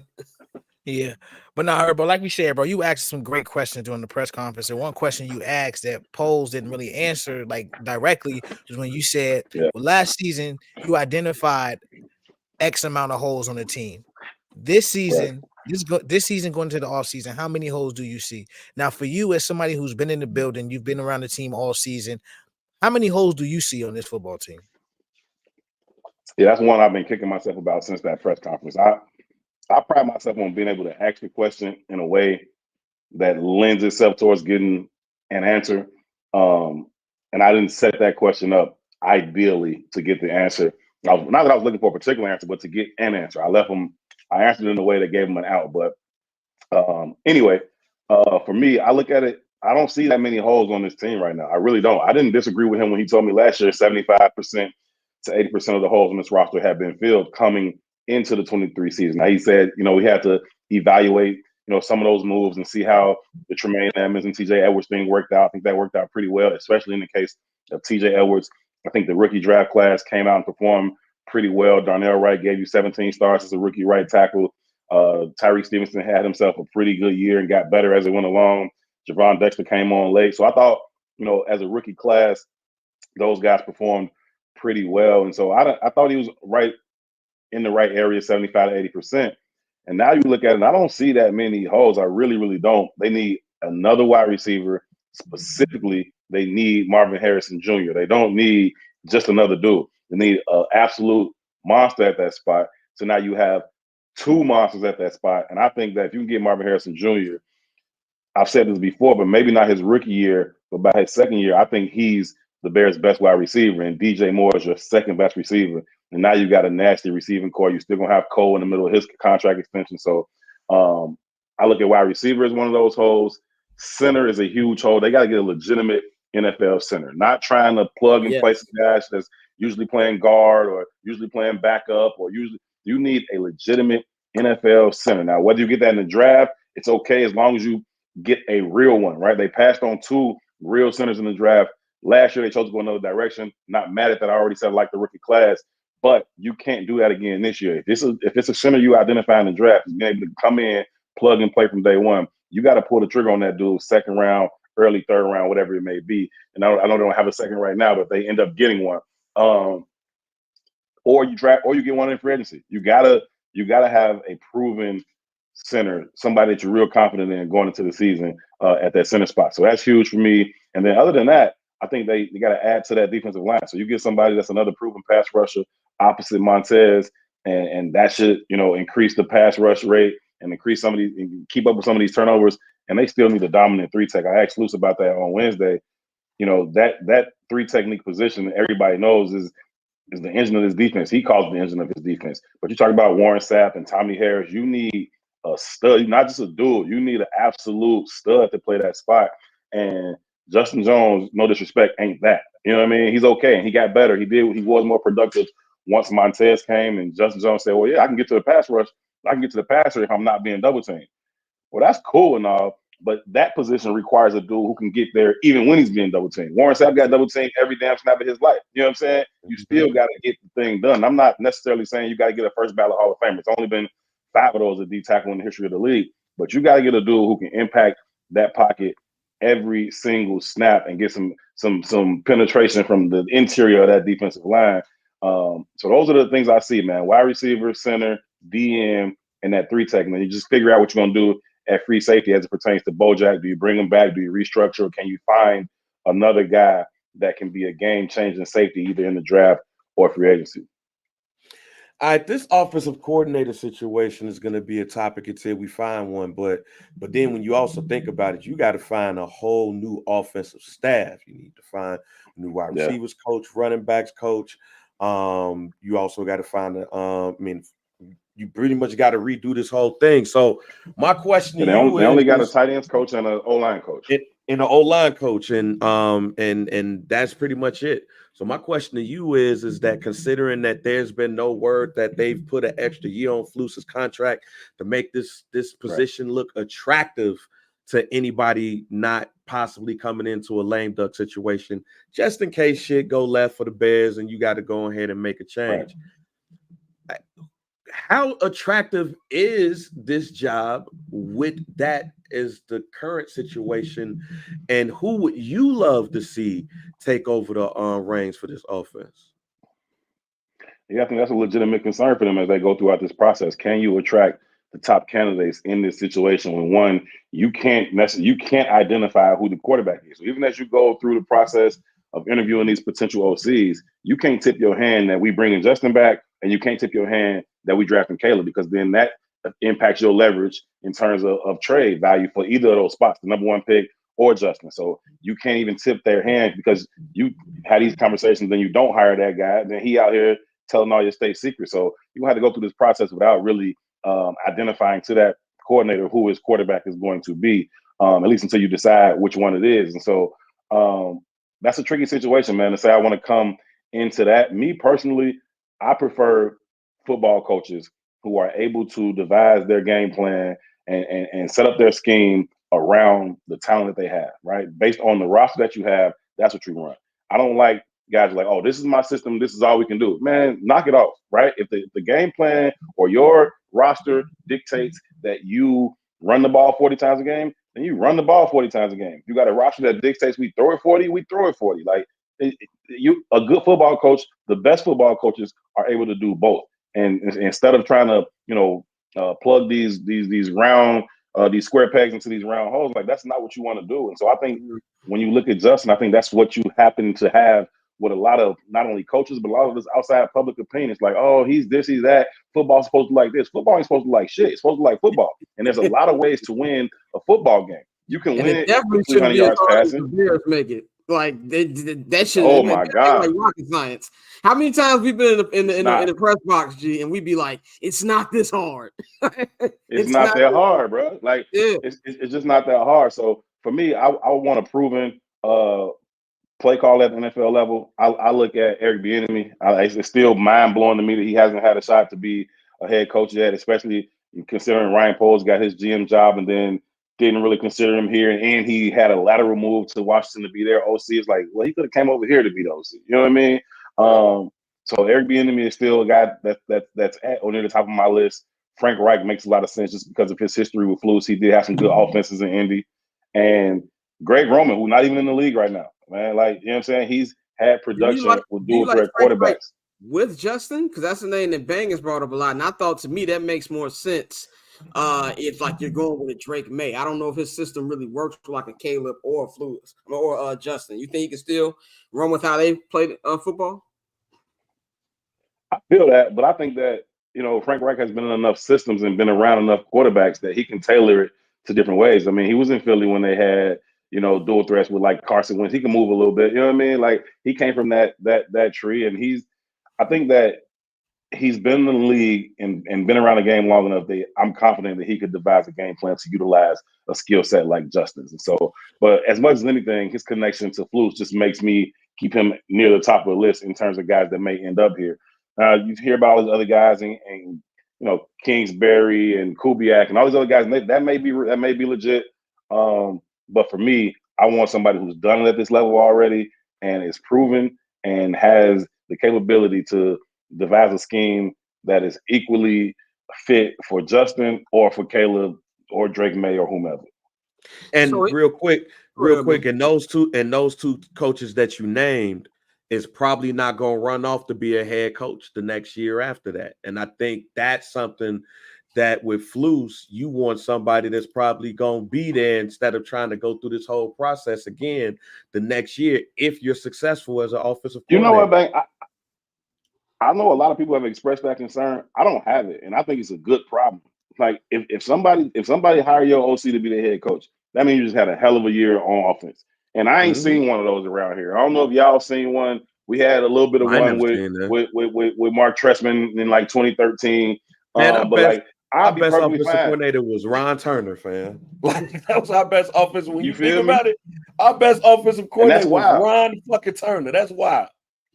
And that's very wild. So I would love to get to the day where our OC goes on to become a head coach. I know Adam Gase went to Miami and got that job after a decent run with Cuddy and Alshon and B. Marshall and them. But like,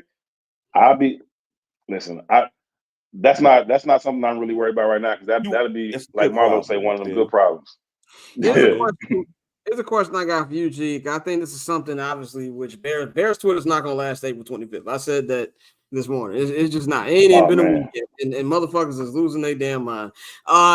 What did you feel that Ryan Poles, what his press conference meant for Justin Fields? Because I feel like I go back and forth with it. I feel like he did a good job of keeping the door cracked, of maybe bringing Justin back, but also keeping open for Caleb. If I'm pretty sure like all our opinions going to change week by week with new information we get. But as of today, Friday, January 12th, what is your opinion on whether you think they're going to keep Justin or go move away from him? So I'll answer that first, but I think that I'm leaning towards they're probably going to move on. I was of the mind that Justin and Luke Getsy would be married, right? So I thought both of them would stay or both of them would go, because I didn't think that they would want to get Justin a new OC, a third offense in 4 years. So I'm leaning towards that they probably will let him go. But I really like Ryan Poles, man. I like how he handles a lot of these situations. I thought he was pretty damn good at both selling to the rest of the league, I will take Caleb Williams in a heartbeat, but also saying I'm perfectly cool with JF1. And if you want him, if you want this pick, come get it. If you want Justin, come get it, right? He for sale, this pick for sale. What's up? So I like the way he was able to articulate both sides of that, both of those possibilities. I thought he did it pretty well. So I've liked much of what Ryan Poles does, and I thought this press conference was another example of that. There were some things that he in a pinch on some shit, and he was caught up on some of the stuff. But for the most part, I thought he did a good job at selling the number one pick and selling Justin. So what's your overall, of course you say you love Ryan Poles. I asked the question all this week on the show. What's your confidence level in Ryan Poles? I feel like mine kind of has been bouncing back and forth, but right now I'm at peace.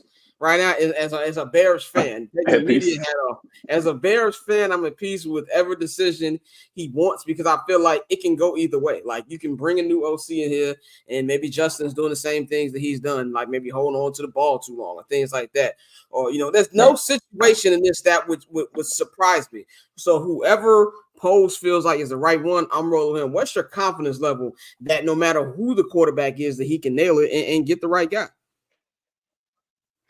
Yeah, I don't know, man. I guess I'm pretty confident in him because, like I said, I like the things that he has done. But I'm at peace like you because, first of all, I'm real control what you can control. And I'm not going to be up in arms every single day about this shit when I have no control of it. That dude going to make his decision. And once he makes his decision, I'll evaluate it and discuss it from there. Like I said, I think he's leaning towards moving on. If he stays, I would love that. I think that's the best thing for the Bears. I think this thing gets caught up so much and is Caleb better than Justin? And you can have that conversation if you want, but I think the conversation is much bigger than that, right? It's not, is Caleb better than Justin only? It is, are the Bears closer to a Super Bowl with Justin, DJ, Marvin Harrison Jr., and accumulating some more draft picks, or are they closer with Caleb and DJ? And I think they're closer with Justin and in that other scenario. So, I'm at peace with whatever he does. I think he'll be thorough in his, process, and then he won't be afraid to make the decision that he's convinced of, and then we'll just see, right? Whatever decision he makes, I'm going to root for it. Like, it ain't going to be like Kev's going to get here and I'm going to hope he does bad. I'm going to hope he wins Rookie of the Year. You know what I mean? Like, that's a big point too. I've been trying to tell you, you're not going to stop rooting for the Bears, okay? If you want to talk about like bad situations, this is the best situation they've been in. You're going to have a good chance either way next year. We are 5 minutes away from Cousin Dan Fridays. Who knows what ridiculous shit my cousin got to say on here, because we ain't had this nigga on about a month. So preview. But so I got one question for you, G, before we get you up out of here. We had you on here week 1, right before the first Green Bay, and you said that I'm not picking them against Green Bay until they actually beat them. And first we were like, oh, come on, man, pull in. But 20 weeks later, you are correct, as we saw them get outclassed again.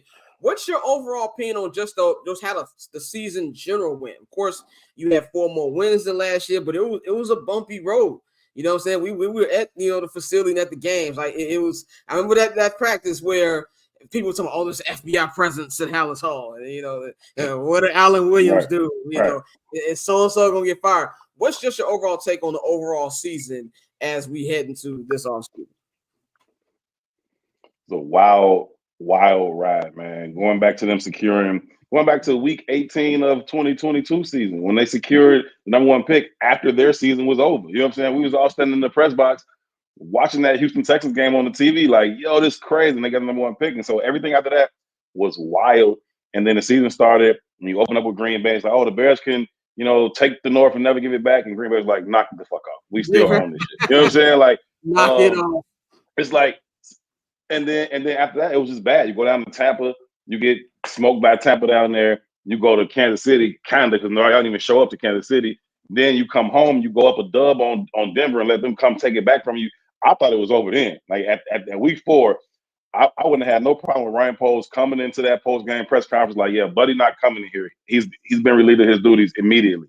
To his credit, he didn't. Flus was able to get that thing turned around. The defense started playing better. The players never stopped believing in his messages. They continue to buy into what he's preaching. So I thought they got it back on. But I think it's still a very disappointing season because they ended at 7-10, and they would have to try real, real hard to lose those 3 games again. You talk about Denver, Detroit, and Cleveland. Like that, so 99% chance of winning all 3. It's not far-fetched at all. Yeah. It's not far-fetched at all to say this should have been a 10-7 team and not a 7-10 team. And so that's what makes it disappointing, because now the conversation is different. I don't know that you're talking about running out your 10-7 quarterback. You know what I mean? I don't know that you're talking about making all these changes at coordinator and head coach. And so it's a different situation, man. They let those things get away, and it's cost some people their jobs already, and it may cost Justin his tenure here in Chicago. So I would say disappointing. They came in right around the win total. I think most people were between 7 and 9 wins for them. So they came in that range. But the fact they let 3 get away makes it a little bit tougher to digest than it should be. So I would say as expected, but when you had those 3 stains, it's tough to accept. One last question. I just thought about this. Bunk suit, Kevin Warren. What did you think about his press conference, man? Because to me, I understand how he got the job. I was like, oh, this is some TED Talk shit. Like, hey. I got it. What did you think about the press? Because I tuned out the last 15 minutes. I didn't know what the fuck you was talking about after that. I text somebody in the Bears organization during his opening.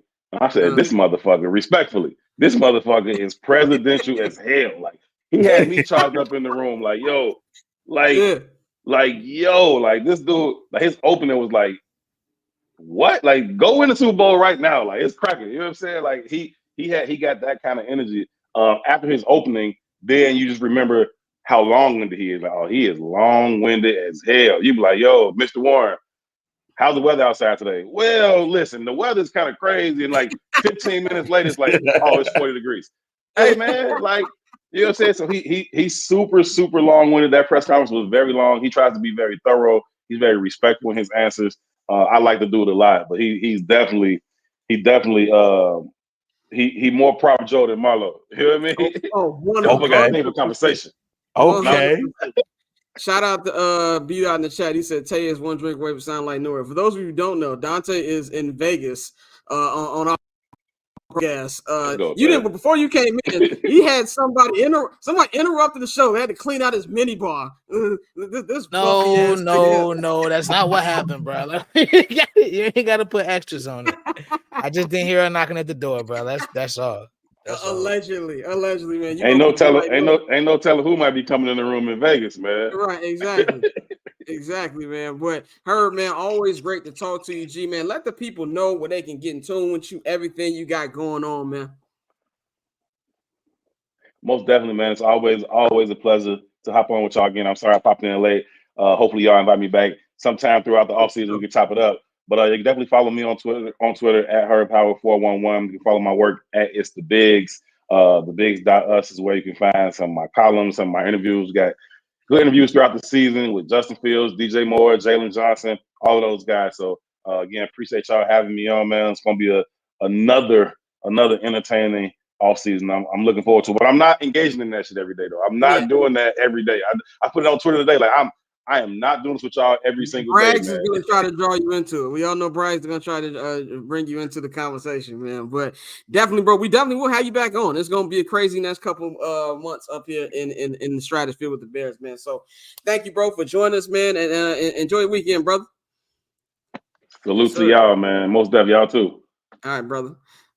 All right, we got about to bring in Cousin Dan in a minute. You can just take that off real quick.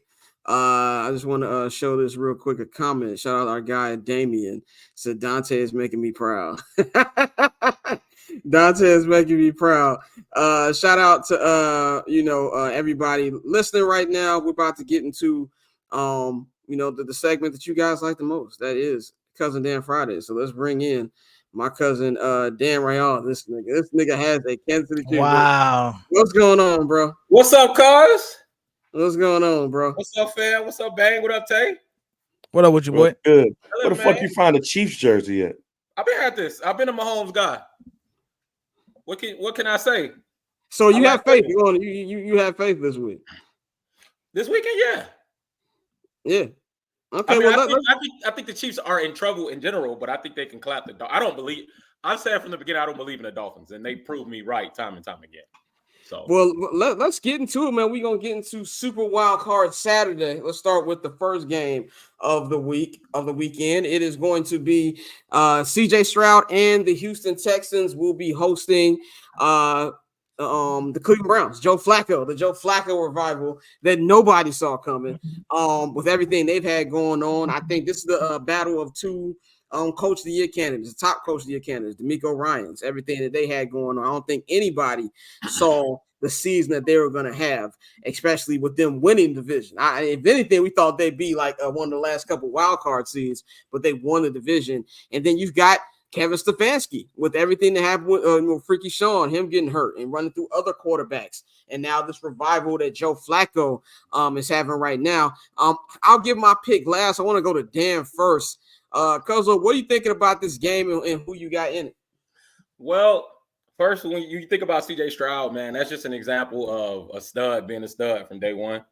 So I'm a big CJ Stroud fan. I love what DeMeco Ryans is doing. I love the black coach, black quarterback. Having said that, as my boy LD would say in the back, I'm riding with the Browns on this one. I think, now don't get me wrong, I enjoy the story. I think the Texans are an amazing story, but most of their offense is just kind of letting CJ Stroud cook, which is, amazing to watch and totally fine. But it's the playoffs and that defense and Myles Garrett. Like, the Browns were built to win. If Deshaun Watson wouldn't have got hurt and just stayed adequate, you could see the potential and what the Browns could be. If Joe Flacco can come off the couch and just do what he's doing with this offense, like, I'm going to pick the Browns. I don't think the Texans obviously haven't been there. These Texans, I don't think they're ready to actually win in that capacity. But I think it's going to be a fun – well, I don't know. Either the Browns shut all that, let CJ cook shit down, or it's going to be a fun game. And Joe Flacco going to throw his 5 touchdowns and 2 picks. So either way, I'm riding with the Browns. Bang, man, what you got in this game? Man, I want to go. No, yeah, because look, I love the Browns and I love everything that I have going on, and I love the Texans too. I'm gonna go with the Texans, man. I'm gonna go with the Texans. I on this one, when I feel like, for me, it's a tough one to go through. I'm just gonna go with the home team on this one. I feel more confident if Tank Dell was playing, but I'm gonna go with the Texans with a field goal at the end of the game, man. It's gonna be a close one. Dante, what you got on this one, bro? I'm going with Joe Flacco and the Cleveland Browns. And I'm not gonna lie, if I'm Cleveland, this is an interesting situation because obviously Deshaun Watson is their quarterback. But if this man can come off the couch and lead your team again to a playoff victory and see where they go from here, bro, I don't know how you really justify it. It was already a terrible contract, but it just looks even worse as the days go. But I got the Browns. I love what CJ's done this season, but Tank Dell is out. He's done for the year. It's gonna be your typical thing with the young team where they get their first playoff experience. It's something that's gonna be necessary for them going forward, especially CJ because he who we think he's gonna be. But I think this year that's gonna be the end of it. This wild card weekend.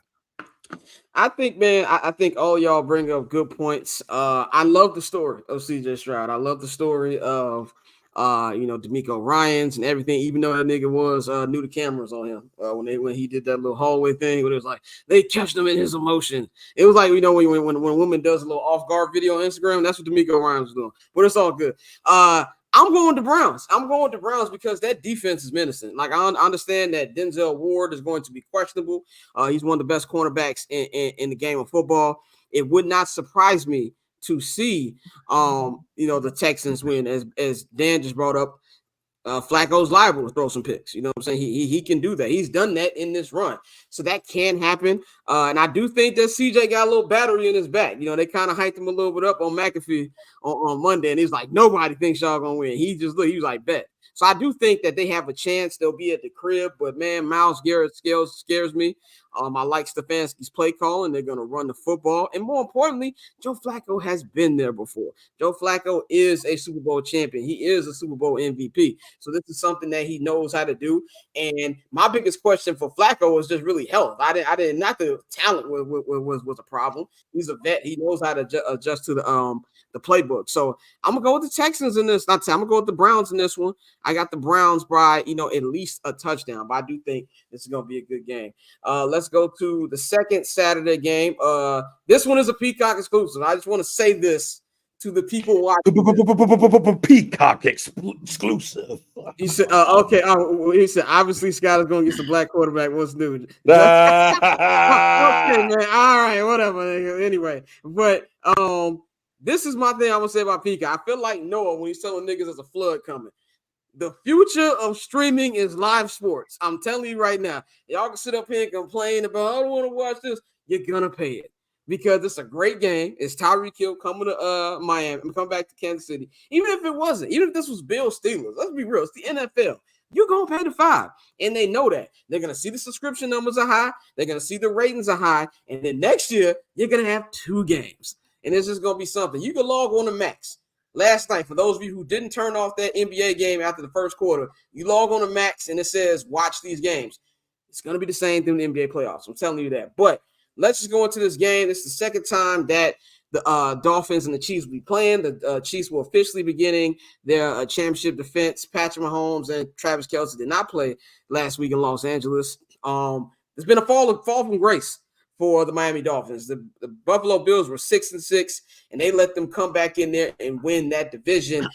Dan, man, since you have, of course, we know you're a big Pat guy, you're a big Chiefs guy. 2-part question. One, are you worried about the Chiefs and this entire run and how you think this game is going to go? Oh, hell yeah, I'm worried about the Chiefs. The Chiefs don't have any receivers, so I'm going to ride with the Chiefs as a fan. Logically speaking, Pat Mahomes is amazing, but I mean, I've just watched time and time again. Receivers there's no one around them. The ball is on the numbers and they drop it.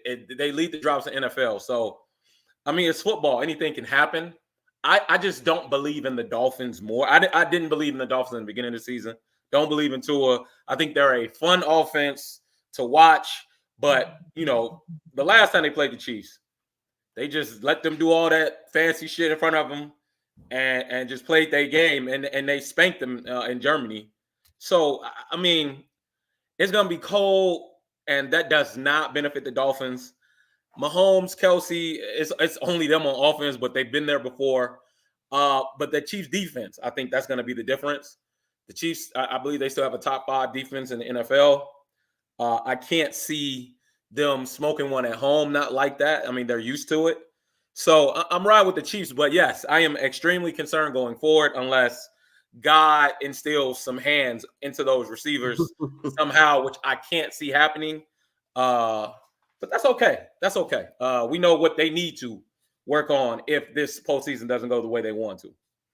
I think you hit the nail on the head with, the defense. I think that's really going to be the key here because we have a game. It's going to be, I think, the coldest, if not the coldest, one of the coldest games in history at Arrowhead Stadium. And by the way, I do not envy anybody have to walk through that big-ass Arrow Stadium parking lot, especially when it's cold as fuck outside. But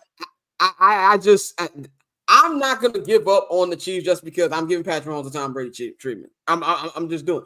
Like, I understand that the offense has been bad. I understand they have no wide receivers. I understand that, Kelsey, I don't want to say Kelsey's being washed or anything like that, but he hasn't looked like he has been. Besides that, he still almost had a 1,000-yard season. If he'd have played on Sunday, yeah, exactly. So I'm not saying that. And, Nagy plays or whatever, I'm not going to rant on that. But I do think that the defense is going to be able to solidify this thing. We all know that not only have the Dolphins not been playing well the last couple weeks, they're terrible on the road. They're terrible on the road. They have not beat any good teams. So I don't see how this will be any different. We don't know how Tua is going to be in the cold. You know what I'm saying? We don't know how that's going to be. That defense is not the same. Only saving grace is Jalen Ramsey. I think the defense is going to slow it down. They're going to run the football. Isaiah Pacheco is going to have a good game. And I think Pat hears all these athletes here. One thing I noticed from, being in these locker rooms covering these teams, these niggas be on their phone as soon as they get in the locker room. They see everything that we saying. They see everything that Twitter is saying. I think Pat wants to make a statement. He hears everything they're saying about Lamar and CJ Stroud, and it's going to be one of them, y'all motherfuckers forgot. And so I think that's going to be something that's going to be very important, but I am worried about him. But I'm going to go Chiefs, and I'm going to go Chiefs. It's going to be an ugly game, but I got Chiefs by at least 10 points. Dante, what's your thoughts on this game? Very good points being made, and the guy on my flight, we were talking about the game. He made a very good point. He said, are the Kansas City Chief receivers going to suddenly catch passes they couldn't catch when it was hot outside when it's negative 26 degrees outside? That's a good point. So it's like this game has potential to be very ugly. And so, like, even with that said, though, Miami has pretty much shit the bed every time they've had an opportunity to prove me wrong this season when it comes to playing a playoff team. So with that playoff team being led by Pat Mahomes, I think this Chiefs will do just enough to get a dub. I'd probably say Chiefs by field goal, but I wouldn't be surprised if it was Chiefs by a touchdown. But they'll do just enough. But this is going to be an ugly game, bro. Bang, what's your feeling on this one? How you man, we could keep this shit quick, man. Miami ain't gonna be able to beat them boys up in that cold ass weather. Like, hell no. Like, the only way Miami beats them is they got to go heavy on the run game. And I don't think that's gonna even be able to work either. So look, I think it's gonna be not a high scoring game. I'll say 13-3. But the Chiefs is going to win this. The weather is going to be very beneficial to this team right here.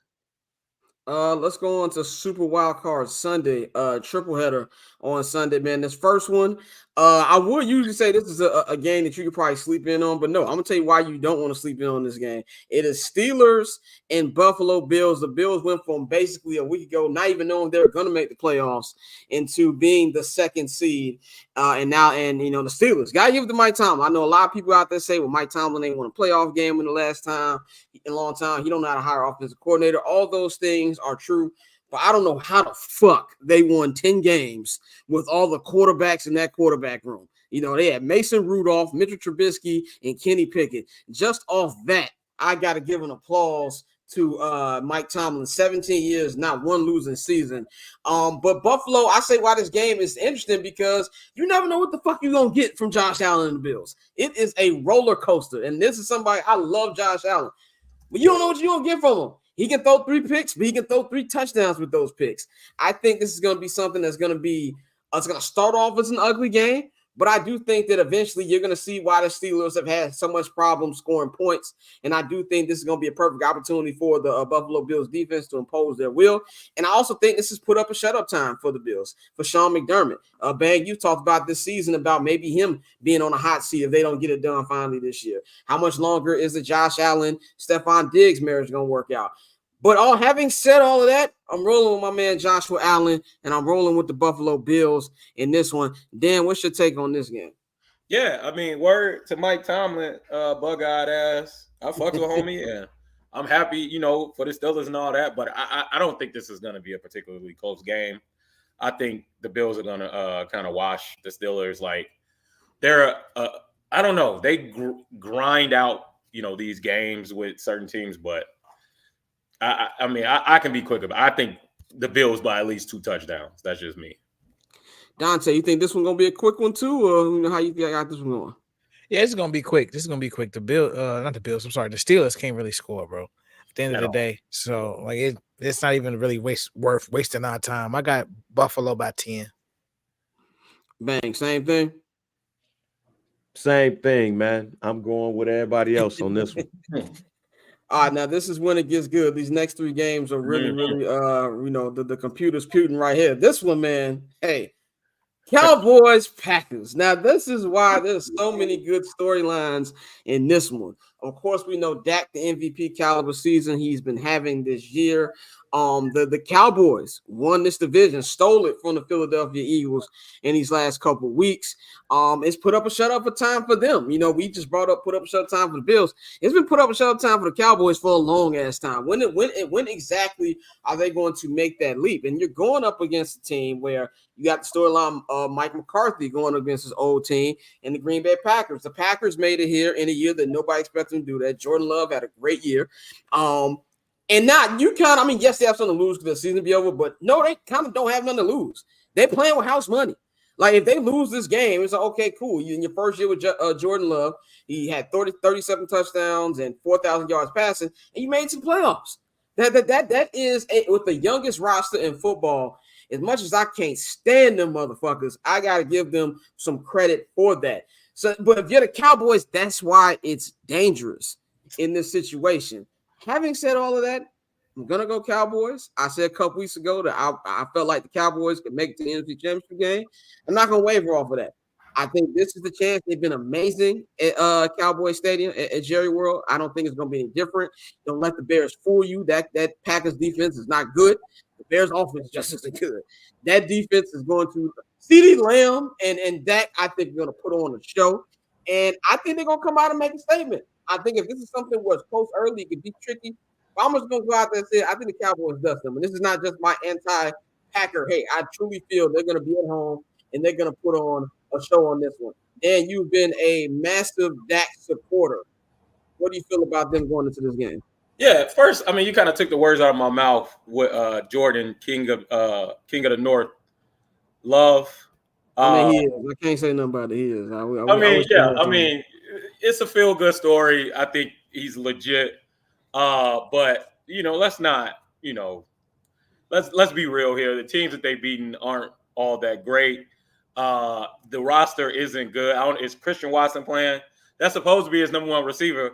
We don't know. He's had a hamstring for the last couple weeks. It's even more impressive because he's been doing it without like an actual good receiver core. But I mean, the Cowboys are going to smoke them. The Cowboys are at home. That's when they're at their best. I mean, I think this is another one where I think it'll probably be like a 2-score victory for the Cowboys. Dak is just in his own right now. That, I mean, this is the best football we've ever seen him play, and the Cowboys defense is legit. So, I mean, I got the Cowboys by at least 2 scores. Bane, do you think there's any chance for a typical Cowboy No. playoff? Nope. Packers is getting their ass whooped. I don't want to hear nothing. I don't want to hear nothing. Ain't no way in hell I'm gonna pick the damn Packers in this goddamn game. The Cowboys by 50. Dante, what you got? Yeah, Cowboys get it done. I think Cowboys by 10. Like I said, it's been a great season for Green. Well, like you said, it's been a great season for Green Bay. A lot to build off of, but I think the Cowboys are gonna get it done. All right, this next one, Sunday Night Football, man. This is another NFC North participant. It will be Jared Goff and the Detroit Lions. Shout out to my man Chuck English from the Cool Kids who joined us on Monday. It's been a great week for Michigan football as they'll be getting ready to host their first home playoff game in almost 30 years. Last time they hosted a playoff game is when they won the division, the NFC Central at the time. Barry Sanders on that team. They actually went all the way up to the NFC championship game. Now, they have had playoff games in the Matt Stafford era, but they were all road games. First home playoff game in the history of Ford Field. I know it's going to be loud in there on Sunday, man. But who is coming into town? It is Matthew Stafford, Aaron Donald, Cooper Kupp, Puka Nacua, Sean McVay. This is not the team Detroit wanted to see. Like, and this is we talk about feel good stories. Detroit has been the ultimate feel good story with the way they ended Green Bay season last year. Dan Campbell, the way he's been putting that team together, and just how great they've been. But you don't want a nigga who really nobody expected the Rams to be here. We were trying to figure out when Sean McVay even gonna be coaching them a year ago, and now they've been good here. And I'm gonna go with the Rams, man. I'm gonna go with the Rams because that Detroit defense has been a little sus the last couple weeks. Outside of Aiden Hutchinson, they're not as strong up front as they used to be. And Matthew Stafford is gonna put up points. I think the question here is, I believe more in the Rams defense to get a stop consistently more than I do the Lions defense. And I think the defense here is going to be one that decides the game. Both of these two quarterbacks are interception prone. Now, Matthew Stafford hasn't been as interception prone since he's been in a better system in Los Angeles. But this one to me, man, I'm not saying that I can see Detroit winning. Obviously, it's going to be a close game. I'm going to go Rams by a field goal, and I think they ruin the party on Sunday. Dan, what you think about this particular matchup? Man, this is going to be – it can go either way. This is a nightmare match. I feel like the Rams are a bad matchup for anybody in the wild card. Like, they're kind of getting it together at the right time. Puka Nacua has been amazing. Cooper Kupp, he's been mid, but I mean, maybe we'll see if he can like snap out or whatever. Him costing me my fantasy championship or whatever. So, I think I'm gonna have to roll with the Lions just because they're at home, just because I feel like the Rams are sneaky good, but I feel like the Lions are just a little bit better. Mm-hmm. And that's not saying much. I mean, because the Lions should far and away be the favorites. However, I just don't think the Rams have enough yet, man. Like, I think it's been fun. I think Matt Stafford, even with missing games, he still put up a really good season, almost 4,000 yards. Sean McVay knows what the hell he's doing. I just don't think they have enough talent overall. And I know you're going to disagree with that. So this is a game where I'm going to pick the Lions by a touchdown. But if they lost, I wouldn't be mad. Like, I'm expecting this to be a great game, honestly. Yeah, I think it's going to be the best game of the weekend.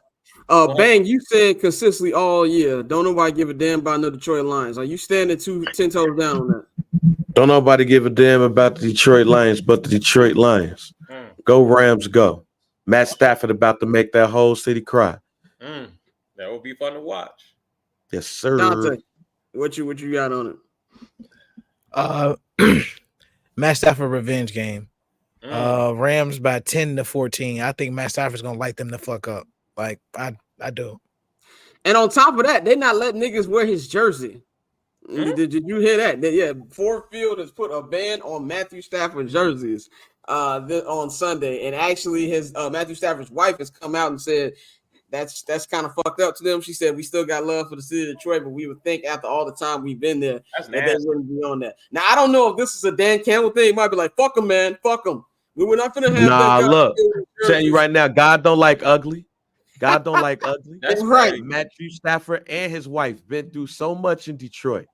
All right, Detroit, you acting a little funny right now, man. That's why Barry Sanders left your ass. That's why Calvin Johnson left your ass. And that's why Matthew Stafford was like, you know what? I love y'all, but I got to go. And y'all going to do this to him? Hey, man, Matthew Stafford throwing for 350 yards and 4 touchdowns. Bang. We got I'm not gonna hold you overtime, as you can see on the ticker. You can subscribe to the Patreon, patreon.com/Barbershop Network. We got about 10 minutes left here. We're gonna do this one last game. I'm gonna do my goofy mug of the week, and then we're gonna be doing overtime. We're gonna be talking about who are the best offensive coordinator positions for the Bears, and we're also gonna rank who are the best job openings in the NFL. Now, 2 of them have been picked up already. The Patriots, we talked about that earlier, and also Alabama. So we'll talk about the 3 other openings and which ones we think of that. But final game, the Super Wild Card Weekend. It's actually on Monday. We're going to be going live at 3:30 p.m. Eastern, so y'all can watch us leading into the game. This one is, man, this is the worst time for the Philadelphia Eagles. Jalen Hurts, I don't know what his practice status was today, but yesterday they said he hasn't thrown the ball since last week's game. AJ Brown didn't practice. And on top of that, they've just been on a fucking free fall these last couple weeks, and they're going to be going on the road to Tampa Bay. I don't know if we all know that Baker Mayfield last Sunday was coming in and out of the game, but as far as I know, he's been practicing. But they have less concerns than the Eagles. This is a tough one because I don't think that the Bucs are a good team, and I also don't think the Eagles are as bad as they've been playing. But I've also said all season, it's just something been missing by the Eagles. Even when they were winning those games, I was like, they're not winning them in a confident fashion. So, man, the Jalen Hurts injury concerns me more than anything, because the fact he hasn't even thrown a football since Sunday. But I don't trust Baker Mayfield. I just don't. And I have no Baker hate. I like Baker. I actually love what he's been doing in Tampa Bay. I give love to my man Bunny Colvin over there coaching the Buccaneers. I give love to him. But I think the Eagles find a way. I don't know how the fuck they find a way to do it, but I think they eke out a close one for that. And that's going to be cool because you got the Manning cast on that. So that's going to be interesting to watch on that. Dan, how you got this one going on Monday? Yeah, I've lost faith in the Eagles, bro. I don't believe in the Eagles. I think Tampa is going to win. Baker Mayfield, 4,000 yards, 28 touchdowns, 10 picks. That's a great fucking season. Baker has been playing really well. They're healthier, like you said.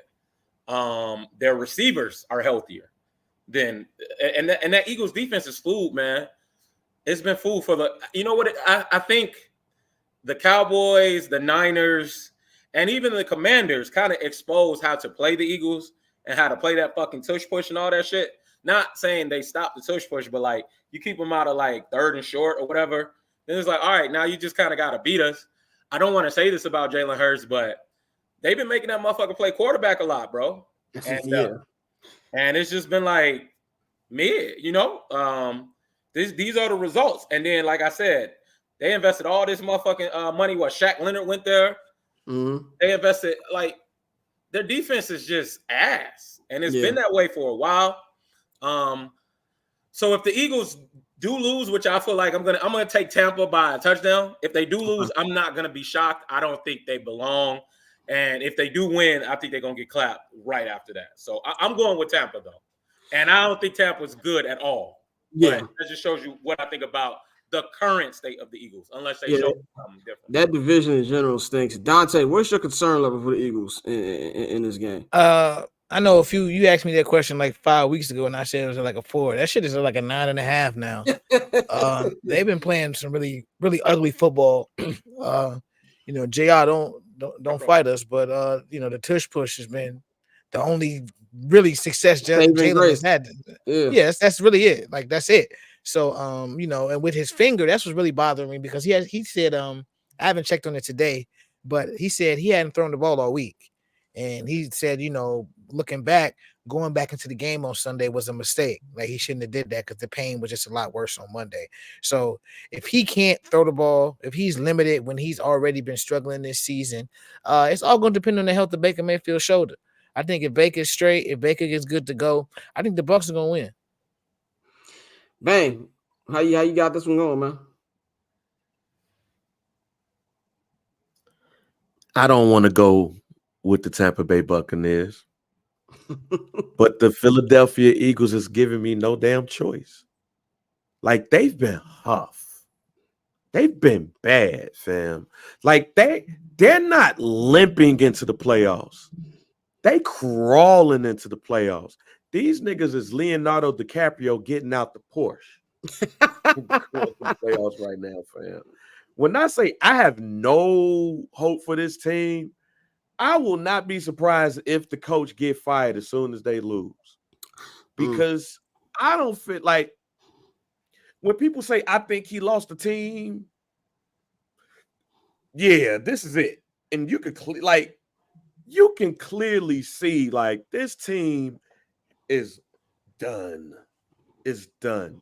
So I could very well see Baker Mayfield, even though he's hurt, like the only thing they have is that Baker is beat the fuck up.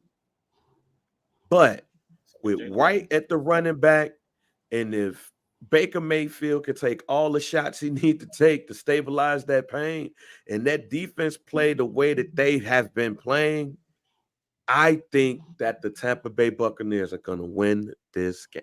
We gonna wrap this up because I know Dante got to eat and gamble. He's in Vegas right now. Dan, any final thing you have to say before we get you up out of here? Man, I'm gonna say this. I want to apologize to Kodak Jack. Lamar Jackson has been playing some lights out football. I still don't think, if you look at his quarterback numbers, that he deserves the MVP over Dak, but that's just me. But the way the Bengals been spanking everybody, the Ravens been spanking everybody ass, it's hard to argue. So I want to apologize to Lamar Jackson for accusing him of not being successful. Having said that, I still think he's going to lose in the first round of the playoffs. So there's that. Well, he's definitely going to get a good team coming in there, man. Oh, well, Cuzzo, we appreciate you coming on. We're going to holler at you next week. All right. Peace out, man. Y'all be safe. Yes, sir. Let's get into my goofy mug of the week, man. My goofy mug of the week. This one pains me. It pains me very deeply to give this man goofy mug of the week. It's actually two men goofy mug of the week. One of them doesn't pain me because I hate this person, like as an individual. And Stephen A says, I hate you. You no good bastard.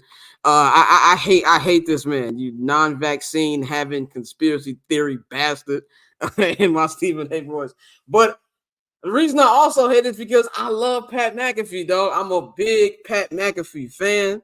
I love everything that he has been, brought into the media game. I feel like it's something that, a guy who's a content creator like myself, that we can follow the trail that he's been leaving for us, man. So this hurts me to say this, but the name of this show is called I'm Not Gonna Hold You. So one thing we do is we keep it brutally honest on the show. And Goofy Market Week's going to Pat McAfee and Aaron Rodgers because of this charade they put on really all season long. And I understand that, Aaron is Pat's guy. Aaron has really helped boost the Pat McAfee brand. I've been a Pat McAfee fan since they was in that little small studio in 2019 when they were, moving when Pat was doing old college games with shout out my man Adam Amin, who now covers the Bulls. I remember that. They were doing a Pat McAfee show on them trucks. So Aaron Rodgers has been part of the rise of the Pat McAfee brand. And I understand you saying we're not going to change how we do things because it's our brand. And if you've been watching the show for 5 or 6 years, you know how it's going to get done. I don't think the problem here is Aaron Rodgers voicing his opinion on this thing. The problem is when you're voicing your opinion on things like this that are dangerous. It's 2024. We're still talking about goddamn vaccines. Now, am I somebody who is, I'm going to be banging on the door about vaccines? No, I think I'm personally past that, and whatever you want to do, and we know it's your body. Go ahead and decide what you want to do. Me personally, I get a booster every time. You know what I'm saying? Like I say every year, shoot me up like Barry Bonds. I got my flu shot and I got my booster. I'm not catching the wrong bone again. But to go out there and to give stuff that's not true about the vaccine, and just not even just the vaccine, the shit you're saying about Jimmy Kimmel is wildly irresponsible. You know, Pat's up there talking about it's just jokes. Yeah, it's just jokes till you say, hey, you might have been on an island with Jeffrey Epstein doing shit with minors. That's not something you joke about. And on top of that, that's a lawsuit. You know what I'm saying? That's a lawsuit right there. So I have to give the Goofy Mom, obviously, for what we know about what Aaron does. Aaron Rodgers he makes Kyrie Irving look sane with some of the shit he be saying. And you know how somebody always has a shit argument. Look it up. We can debate. Like, it's 2024. Why the fuck you still trying to debate Dr. Fauci? Like, what are we really doing here? You either go on there, take a little bum ass knee, which I hope breaks again, and make sure that you're even good, even play fucking football next year, nigga. Nobody wants to hear your shitty ass takes on what you think about vaccines and shit. Just sit down and shut the fuck up. You know, I don't use the word hate a lot, but I'm glad that you're making it easier for me to hate you. Obviously, we know the football reasons that I hate you. You've been pain in my ass the last 16, 17 years. But despite all of that, you're a piece of shit person. So that's all I got to say about Aaron Rodgers. And Pat, like I said, I love Pat.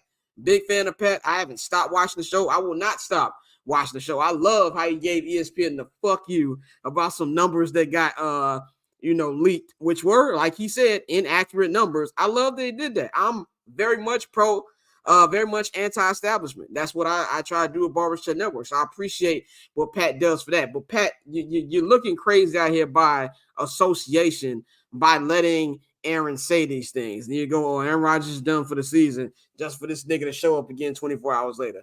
So that's my Goofy Mog of the week. I'm mainly giving it to Aaron Rodgers, but I'm giving it to Pat McAfee by association. And if you got a problem with that, I really don't give a fuck, man. So that's all we got today. For I'm Not Gonna Hold You. We appreciate everybody who tunes in and watches this program each and every Monday and Friday. It's been a good week to start off 2024 going in the Super Wild Card weekend. Shout out to Mikey for joining me on I'm Not Gonna Hold You halftime.